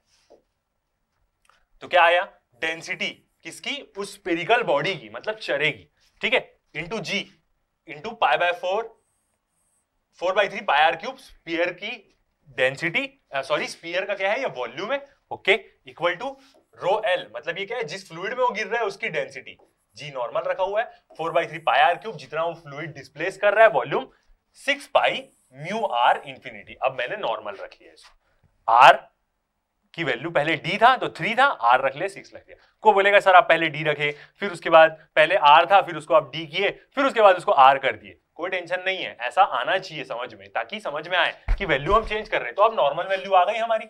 ओके, तो ये हमारी ऊपर वाली इक्वेशन बन गई।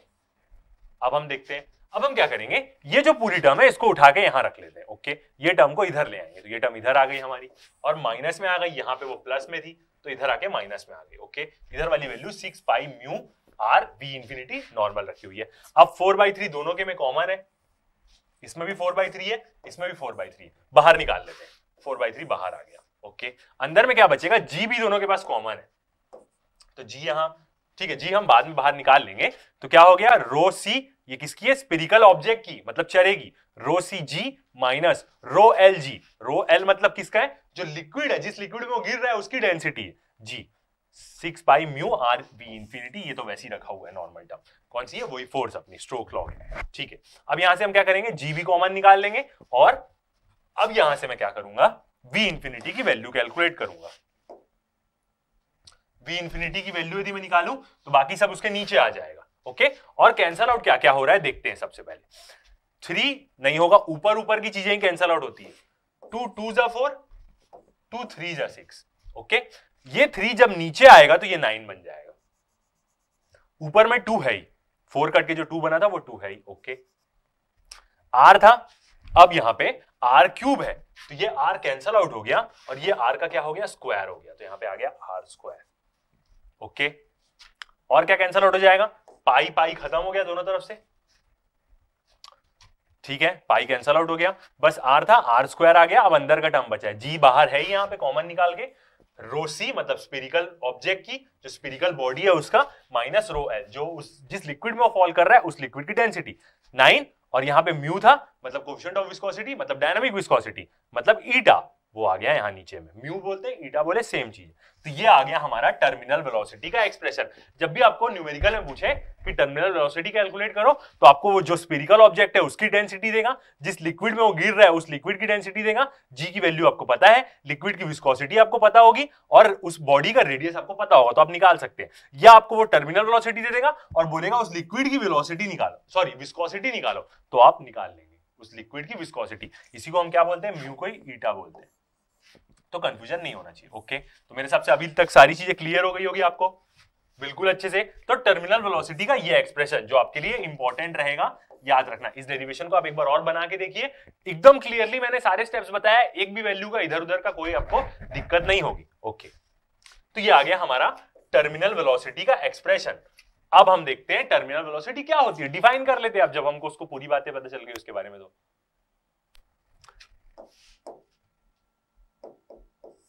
तो द मैक्सिमम कांस्टेंट वेलोसिटी, एक तो सबसे ज्यादा, ऊपर से कांस्टेंट चेंज नहीं होगी जब कोई चीज नीचे गिर रही है, तो the maximum constant velocity acquired by a body, कोई भी बॉडी जो लिक्विड में गिर रही है, कोई भी बॉडी हो, मगर यहां पे हम स्फेरिकल मान रहे हैं एक्सपेरिमेंट जब हम सॉल्व किए, तो acquired by a body while falling through a viscous fluid is called terminal velocity. मतलब सबसे ज्यादा और एक कांस्टेंट वेलोसिटी जो चेंज नहीं होगी, कोई भी बॉडी किसी भी फ्लूइड में गिर रही है, कांस्टेंट वेलोसिटी से गिर रही है, किसी विस्कस फ्लूइड में, ऐसा फ्लूइड जिसकी विस्कोसिटी एयर की भी विस्कोसिटी होती है, तो उसको हम क्या बोलेंगे, टर्मिनल वेलोसिटी बोलेंगे। Okay, second point,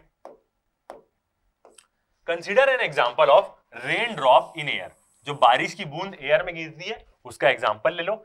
it accelerates initially due to gravity, initially वो थोड़ा सा एक्सेलरेट करती है ग्रेविटी के कारण। The force of viscosity increases as the velocity of the body increases. ठीक है, हमने ये फर्स्ट पॉइंट में भी देखा कि जैसे उसकी वेलोसिटी बढ़ेगी ड्रैग बढ़ते जाएगा, एक टाइम ऐसा आएगा जब वो उसके वेट के बराबर हो जाएगा, तब नहीं बढ़ेगा। ठीक है, तो जैसे जैसे इनिशियली जब वो एक्सेलरेट करेगी तो उसकी क्या होगी, ग्रेविटी के कारण जब वो इनिशियली एक्सेलरेट करेगी तो फोर्स ऑफ विस्कोसिटी बढ़ेगी थोड़ी सी, मगर जब उसके वो एकदम ड्रैग मिला के सब बराबर हो गया तो फिर कांस्टेंट हो जाएगी वो। The force of viscosity increases as the velocity of the body increases, तो फोर्स ऑफ विस्कोसिटी भी बढ़ेगी जैसे जैसे बॉडी की वेलोसिटी इंक्रीज होगी। स्टार्टिंग में सिर्फ अ स्टेज इज रीच्ड, ऐसा सिचुएशन आएगा व्हेन द ट्रू वेट, ऐसा कंडीशन आएगी फिर उसके बाद, स्टार्टिंग में वो हल्का सा तेज हो रही है मगर एक कंडीशन, जब वो तेज हो रही है विस्कस फोर्स का भी इफेक्ट बढ़ते जा रहा है, फिर एक कंडीशन आएगी जब उसका जो ट्रू वेट होगा, ओरिजिनल जो उस बॉडी का वेट होगा, true weight of the body becomes just equal to the sum of upthrust and viscous force. एक ऐसी कंडीशन आएगी जब बॉडी का जो ट्रू वेट होगा वो किसके बराबर हो जाएगा, सम ऑफ किसके, अपथ्रस्ट, अपथ्रस्ट मतलब क्या, जो बोइन फोर्स हमने लिया था, ठीक है, एंड दी विस्कस फोर्स, जो विस्कस फोर्स हमने स्ट्रोक एक्सपेरिमेंट से ले रहे हैं, F = 6 pi mu V infinity और R रेडियस। ठीक है, तो उसके बराबर हो जाएगा, तो upthrust and the viscous force के बराबर हो जाएगा, ट्रू वेट बॉडी का equal to sum of upthrust and viscous force के बराबर हो जाएगा। Okay, then the body begins to fall with a constant velocity, उसके बाद क्या होगा, वो बॉडी एक कांस्टेंट वेलोसिटी से गिरने लग जाएगी नीचे, कॉल्ड टर्मिनल वेलोसिटी। उसी को हम क्या बोलेंगे, टर्मिनल वेलोसिटी बोलेंगे। ओके, तो मेरे हिसाब से कोई कंफ्यूजन नहीं होगी, आपको समझ में आ गया होगा क्या होती है टर्मिनल वेलोसिटी। हमने उसका एक्सप्रेशन देखा, हमने उसका डेफिनेशन देखा। अब हम एक क्वेश्चन सॉल्व करते हैं। ओके, ये क्वेश्चन थोड़ा अजीब टाइप का है मगर आपको मजा आएगा सॉल्व करने में। If 27 drops of a rain, एक बारिश की 27 ड्रॉप को हम ले रहे हैं, ठीक है, to be combine to form a one new large spherical drop, 27 बूंदों को कंबाइन करके एक बड़ी स्फेरिकल ड्रॉप बना रहे हैं, then what should be the terminal velocity. तब टर्मिनल वेलोसिटी क्या होगी, velocity this large spherical drop, of this large spherical drop, मतलब तब टर्मिनल वेलोसिटी क्या होगी, जो 27 बूंदों से मिलकर हमने एक बड़ी बूंद बनाई उसकी। Consider the terminal velocity of the 27 drops of equal size falling through air is 0.20 metre per second. मतलब एक एक ड्रॉप की 27 ड्रॉप्स की यदि हम टर्मिनल वेलोसिटी देखें अलग अलग, तो उनकी क्या है 0.20 मीटर पर सेकंड है। उसको जोड़ के हम एक बड़ी स्पेरिकल ड्रॉप बना रहे हैं, उसकी टर्मिनल वेलोसिटी क्या होगी पूछ रहा है वो। ओके, सॉल्व करते हैं इस क्वेश्चन को।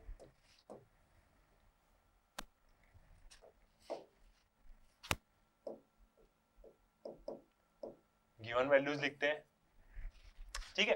तो यहां पे हम पहले ही एज्यूम कर लेते हैं। ओके, सबसे पहले हम एज्यूम करते हैं late,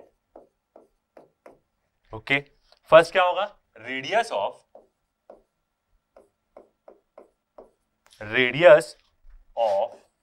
small drop,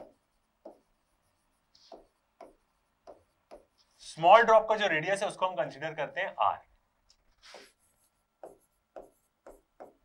radius of large drop, जो ड्रॉप 27 स्ट्रोक मिला के हम एक बड़ी ड्रॉप बना रहे हैं, उसका रेडियस को हम लेते हैं कैपिटल R। ओके, अब जो लार्ज ड्रॉप है उसका वॉल्यूम किसके बराबर होगा, 27 ड्रॉप के वॉल्यूम के बराबर ही तो होगा। Volume of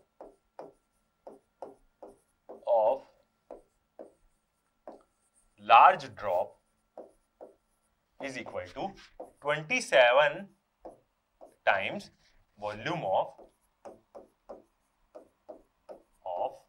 small drop. एक ड्रॉप का वॉल्यूम है, उसी से 27 स्ट्रोक मिल के एक बड़ा स्फेरिकल ड्रॉप बन रहा है, तो 27 मल्टीप्लाई कर देंगे एक के साथ, तो ये क्या कर रहे हैं, हम एक प्रकार का वॉल्यूम बैलेंस कर रहे हैं। यहाँ पे जितना वॉल्यूम उन 27 ड्रॉप में रहेगा वही मिलके तो बड़ी ड्रॉप बनेगा। ऐसा तो है नहीं कहीं से ज्यादा आ जाएगा, बिल्कुल नहीं। ओके, तो ये वाला हमारा आ गया।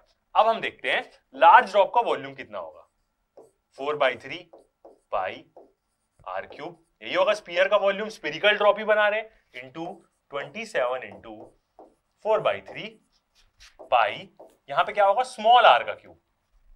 ओके, देखते हैं यहां से क्या क्या कैंसल आउट हो जाएगा, 4/3 और 4/3 कैंसल आउट हो जाएगा। ओके, पाई और पाई भी कैंसल आउट हो गया, तो क्या बचा है यहां पे हमारे पास, r cube equal to 27 into small r का क्यूब। अब हम क्या करेंगे, यहां पे क्यूब रूट ले लेंगे, ठीक है, इनके ऊपर हम क्यूब रूट ले लेंगे, ले सकते हैं स्क्वायर रूट कहीं भी ले लेते हैं, तो हम क्यूब रूट भी तो किसी के ऊपर भी ले सकते हैं।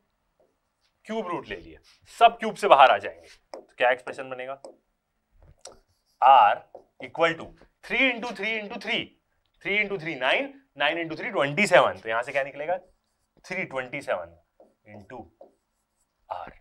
ओके, तो जो बड़े वाले जो ड्रॉप है उसका जो रेडियस होगा वो तिगना होगा किसके, जो छोटी छोटी स्मॉल ड्रॉप्स है उसके, किसी भी एक छोटी स्मॉल ड्रॉप के तिगना होगा उसका रेडियस बड़े वाले स्फेरिकल ड्रॉप का।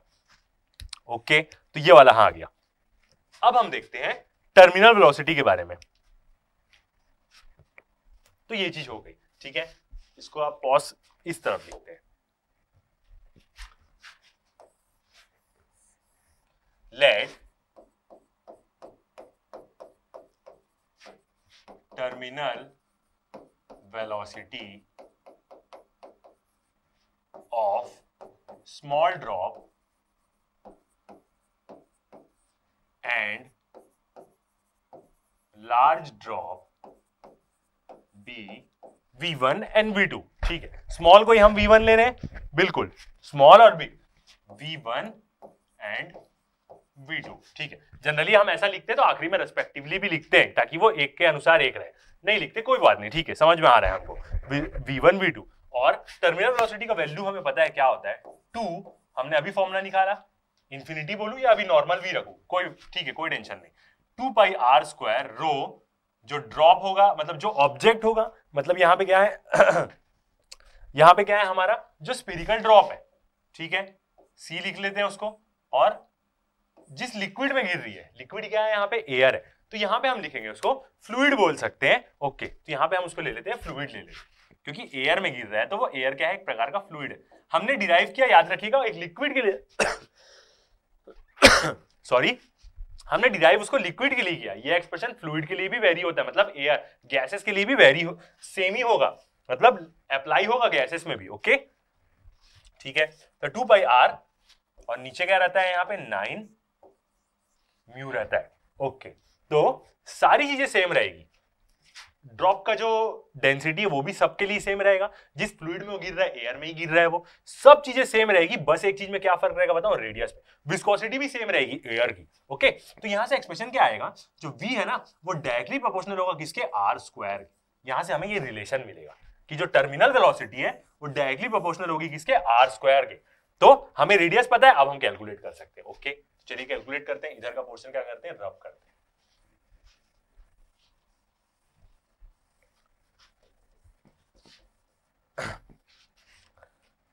तो अब क्या आएगा हमारा एक्सप्रेशन, तो इसका मतलब क्या होगा, v2 is equal to, v2 क्या है हमारा, लार्ज ड्रॉप का है, तो क्या लिखूंगा मैं, बड़ा R लिखूंगा, capital R square divide by v1 equal to small r का स्क्वायर। ओके प्रोपोर्शनल था, हमने दोनों को ले लिया, डिवाइड कर लिया, तो वो क्या बन जाएगा, एक प्रकार का रेशियो बन जाएगा उसका। ओके अब यहां से यदि मैं v2 निकालूं तो मेरा क्या हो जाएगा, v1 into r by r का होल स्क्वायर भी ले सकता हूं, बिल्कुल। v1 मेरे को दिया था कितना, 0.20 मीटर पर सेकंड, ये क्वेश्चन में गिवन है हमको। जब छोटी वाली ड्रॉप की टर्मिनल वेलोसिटी है, जब छोटी छोटी 27 ड्रॉप की एक की, तो ये तो हमें गिवन है क्वेश्चन में। r देखते हैं, ठीक है r देखते हैं, तो r का अभी हमने रिलेशन निकाला कि जो हमारा r है, कैपिटल R क्या है, 3 स्मॉल r के बराबर है, डिवाइड बाय r का स्क्वायर। तो ये r तो वैसे ही कैंसिल आउट हो जाएगा, तो क्या हो जाएगा 0.20 इंटू 3 का स्क्वायर, 3 3 9। तो टर्मिनल वेलोसिटी कितनी आ जाएगी हमारी, v2। v2 मतलब किसकी वेलोसिटी है, लार्ज स्फेरिकल ड्रॉपलेट की, जो 27 जोड़ के हम बनाए उसकी वेलोसिटी कितनी आ जाएगी हमारी, 1.8 मीटर पर सेकेंड। तो ये आ गया हमारा आंसर। ओके ये क्वेश्चन भी सॉल्व हो गया हमारा, आगे बढ़ते हैं। अब हम देखते हैं रेनॉल्ड्स नंबर के बारे में, जिसके कारण इतना फर्स्ट चल रहा था, पूरे चैप्टर में ये आया, क्या होता है रेनॉल्ड नंबर। ओके कुछ नहीं है, एक डायमेंशनलेस नंबर है जिसका नंबर बताता है कि फ्लो लेमिनार होगा कि टर्बुलेंट होगा।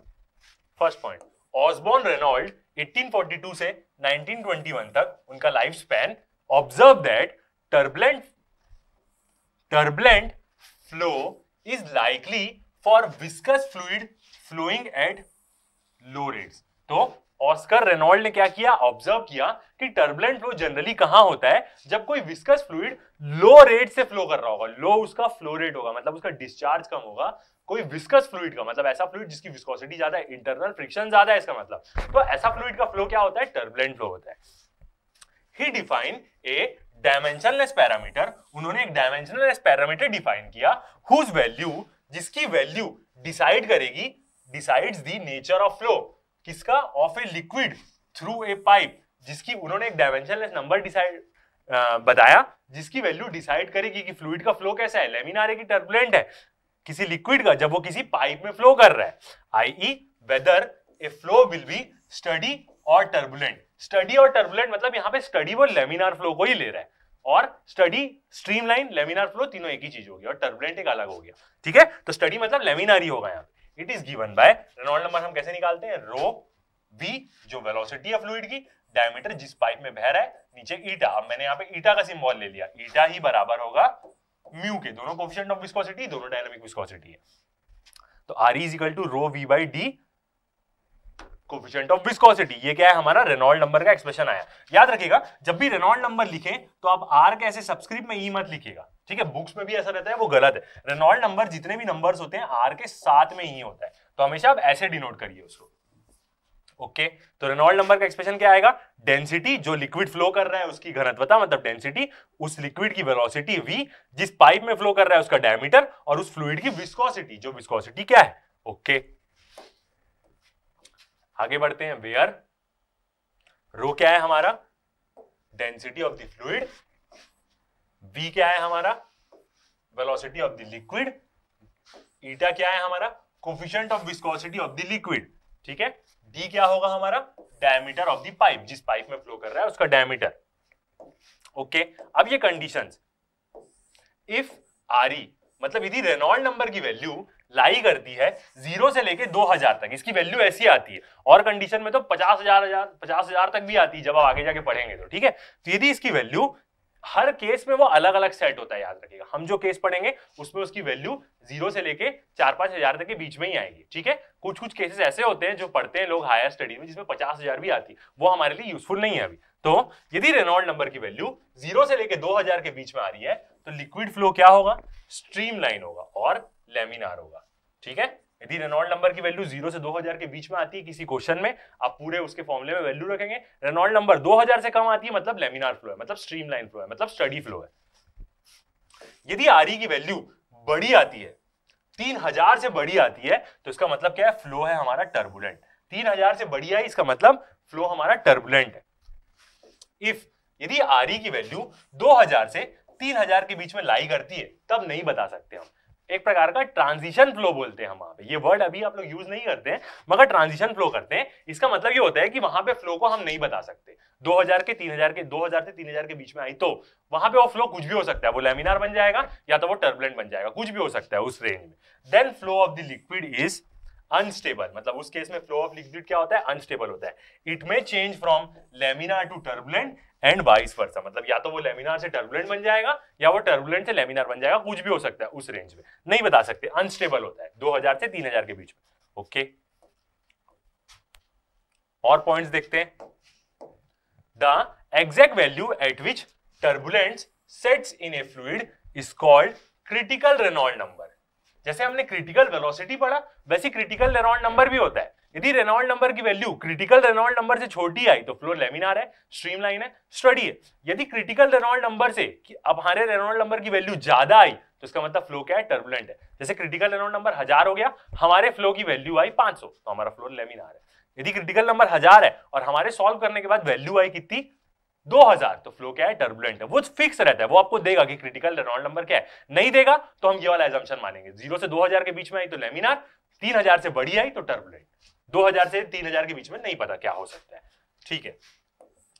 इन अनदर फॉर्म आरई मतलब Reynold number can also be written as, एक और तरीके से हम कैसे लिख सकते हैं, आरई क्या होगा हमारा, rho V D by coefficient of viscosity. यहां पे हम क्या करेंगे, ऊपर नीचे v को मल्टीप्लाई कर दे रहे हैं, वेलोसिटी को मल्टीप्लाई कर दे रहे हैं, तो ऊपर में स्क्वायर हो गया, नीचे एक वेलोसिटी आ गई, और ये डायमीटर ऊपर है तो इसको मैं ईटा के नीचे लिख सकता हूं, ईटा के भी नीचे बिल्कुल लिख सकता हूं, वो कुल मिला के तो ऊपर ही आएगा, उसका मतलब ये होता है। तो ऐसे हम किसी भी चीज को इसके नीचे भी हम दे सकते हैं, कोई प्रॉब्लम नहीं, वो ऊपर ही आएगा, उसका मतलब ये होता है। तो डायमीटर को यहां हम नीचे दे दिए, पहले v इंटू किए, अब a इंटू कर दिए, दोनों में ऊपर नीचे दोनों, तो यहाँ पे a आ गया और a आ गया, v तो इंटू किए ही थे, ठीक है। तो यहां से क्या बन जाएगा, यहां से हमारा बन जाएगा ईटा a v बाई डी, ठीक है। v बाई डी हमारा वेलोसिटी ग्रेडियंट बन जा रहा है, viscosity coefficient of viscosity area, मतलब ये फोर्स के बराबर हो गया, विस्कस फोर्स के बराबर, जो F बाई A होती है, A उधर चले गया है, मतलब ये शियर स्ट्रेस होता है ना, F बाई A तो टाउ होता है, A उधर दे दिए तो ये विस्कस फोर्स हो गई, बिल्कुल।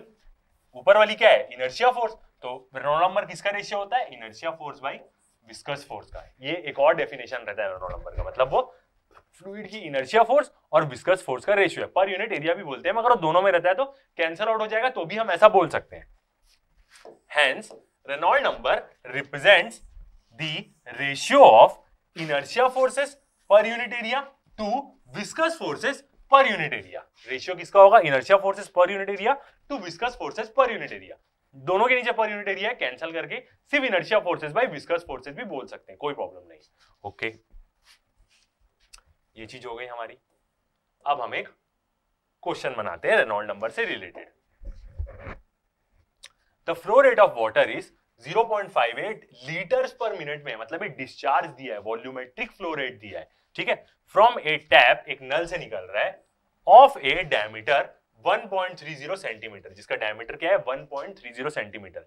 After some time the flow rate is increase to 4 litres per minute. पहले उसका फ्लो रेट कितना था, 0.58 लीटर निकलेगा पर मिनट में, डायमीटर कितना है पाइप का 1.30 सेंटीमीटर है। कुछ समय बाद बढ़ गया बहाव, तो कितना हो गया, 4 लीटर पर मिनट निकलने लग गया। Okay, determine the nature of the flow from the for both the flow rates, दोनों फ्लो रेट्स के लिए नेचर ऑफ फ्लो निकालो, मतलब लैमिनार है कि टर्बुलेंट है, स्ट्रीमलाइन है कि टर्बुलेंट है, ये निकालो बोल रहा है वो। ठीक है। The coefficient of viscosity of the water is 10 to the power -3 pascal second. ये अपने उसी यूनिट में दिया है, ठीक है, तो इसको कन्वर्ट नहीं करना पड़ेगा।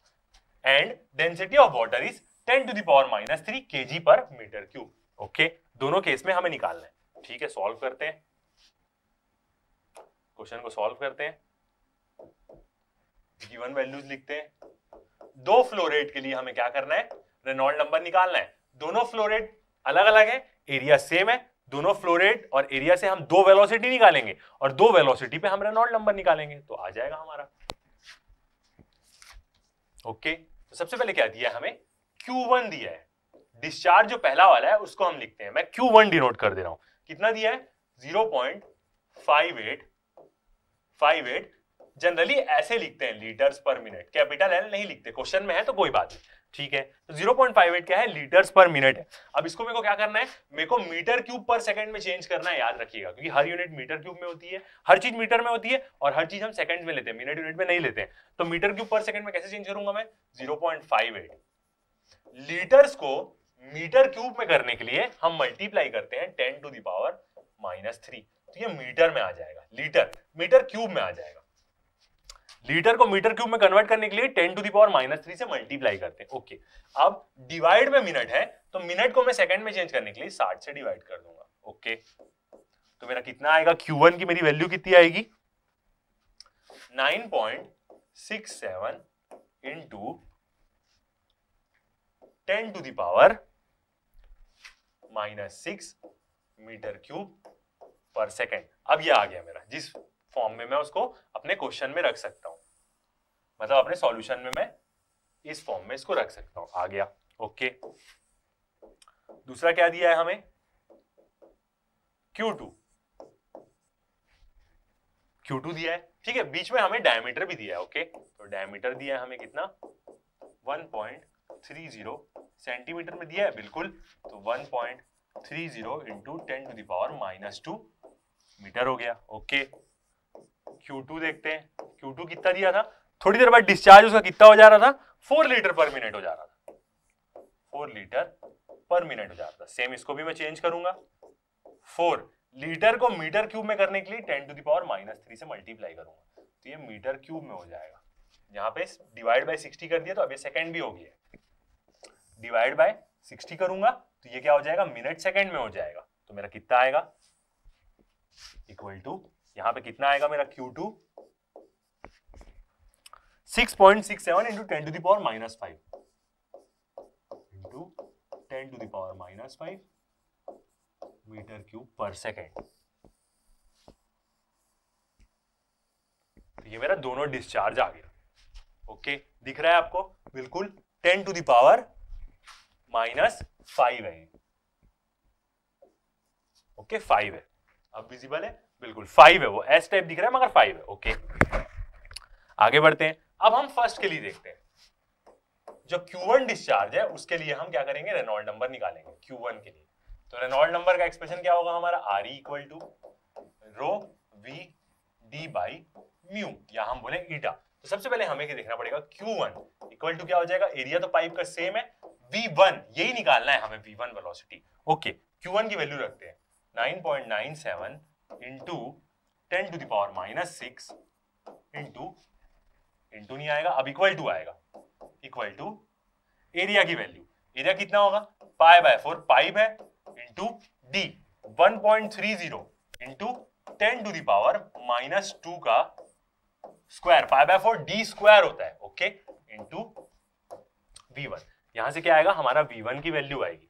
तो जब अब इसके बाद क्या होगा, और इसको एक बार खोल लेते हैं, 9.96 into 10 to the power -6 equal to π/4 into square खोल लेते हैं, 1.30 को हम स्क्वायर करेंगे तो कितना आएगा, 1.69 इंटू -2 का square 10 to the power -4 into क्या है साथ में यहाँ पे V1 है। ओके, तो यहां से दिख रहा है कि 10 टू द पावर -4 कट जाएगा और -6 हट जाएगा, क्या बचेगा यहाँ पे, 10 टू द पावर -2 बचेगा। ओके, अब यहां से यदि मैं V1 निकालूं तो मेरा V1 कितना आएगा, V1 की वैल्यू आएगी 9.96 इंटू 10 टू द पावर -2, नीचे क्या था 4, तो 4 ऊपर चले जाएगा, इंटू 4 डिवाइड बाय पाई नीचे आ जाएगा,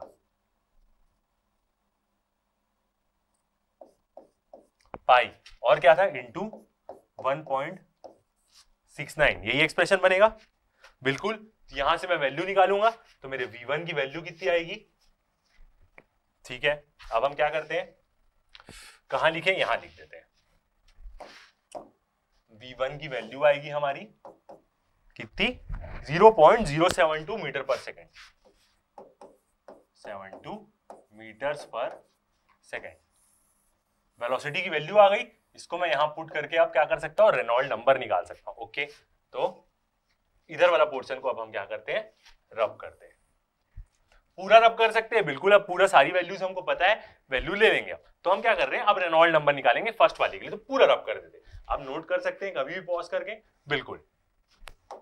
तो अब हम क्या करेंगे, रेनॉल्ड नंबर की वैल्यू निकालेंगे। तो R इक्वल टू क्या होगा, रेनॉल्ड नंबर में अब हम पुट करेंगे। तो पहला क्या है, रो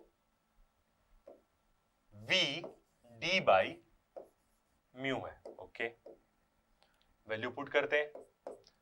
वाटर है, डेंसिटी 1000 दी थी, वेलोसिटी कितनी आई है 0.072 इंटू डायमीटर कितना था 1.30 इंटू 10 टू द पावर -2, यही था डायमीटर, बिल्कुल। और डिवाइड बाय क्या आएगा, विस्कोसिटी पास्कल सेकंड में दी है 10 टू द पावर -3, उसी में रखेंगे क्योंकि वही होता है हमारा न्यूटन सेकंड पर मीटर स्क्वायर। ओके, तो यहां से यदि सॉल्व करेंगे तो रेनॉल्ड नंबर की वैल्यू कितनी आ जाएगी हमारी 936।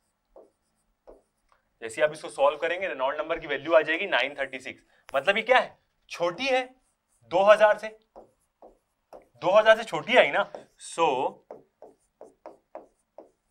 Flow is laminar.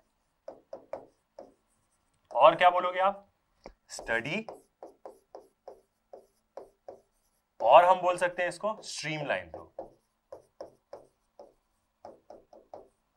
Streamline flow. Okay, हमने एक के लिए कर लिया, आप दूसरे के लिए भी कर सकते हैं, शॉर्ट फॉर्म में भी आप सबको अरेंज करके एक साथ ही पूरी वैल्यू पुट कर सकते हैं, कोई प्रॉब्लम नहीं। मैं आपको बड़े वे में दिखा रहा हूं ताकि आपको एक एक वैल्यू समझ में आते रहे। आप क्या कर सकते हैं, सबको अरेंज करके एक ही साथ पूरे वैल्यू में, फॉर्मूले में पूरी वैल्यू पुट कर दी, आपका सॉल्व करना बस बड़ा हो जाएगा, कोई दिक्कत नहीं होगी उसमें। ओके, नोट कर सकते हैं आप इसको। अब हम Q2 के लिए निकालते हैं सेकंड, जब उसका डिस्चार्ज चेंज हो जाएगा, सेकंड Q2 के लिए सॉल्व करेंगे।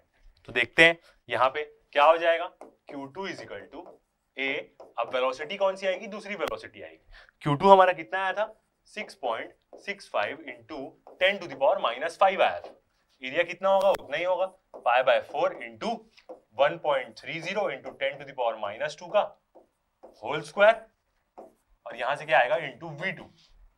इसको आप सॉल्व करोगे तो V2 आपका कितना आ जाएगा 0.501 मीटर्स पर सेकेंड। यहां पे रेनॉल्ड नंबर निकालते हैं अब, तो RE कितना हो जाएगा, डेंसिटी मतलब 1000, वेलोसिटी 0.501 इंटू डायमीटर कितना 1.30 into 10 to the power -2 divide by नीचे में विस्कोसिटी जो कितनी दी है 10 to the power -3 pascal second. तो यहां से रेनॉल्ड नंबर कितना आएगा इस केस में 6513। मतलब ये क्या हो गया भाई, बड़ा आ गया 3000 से। इसका मतलब क्या है, फ्लो इज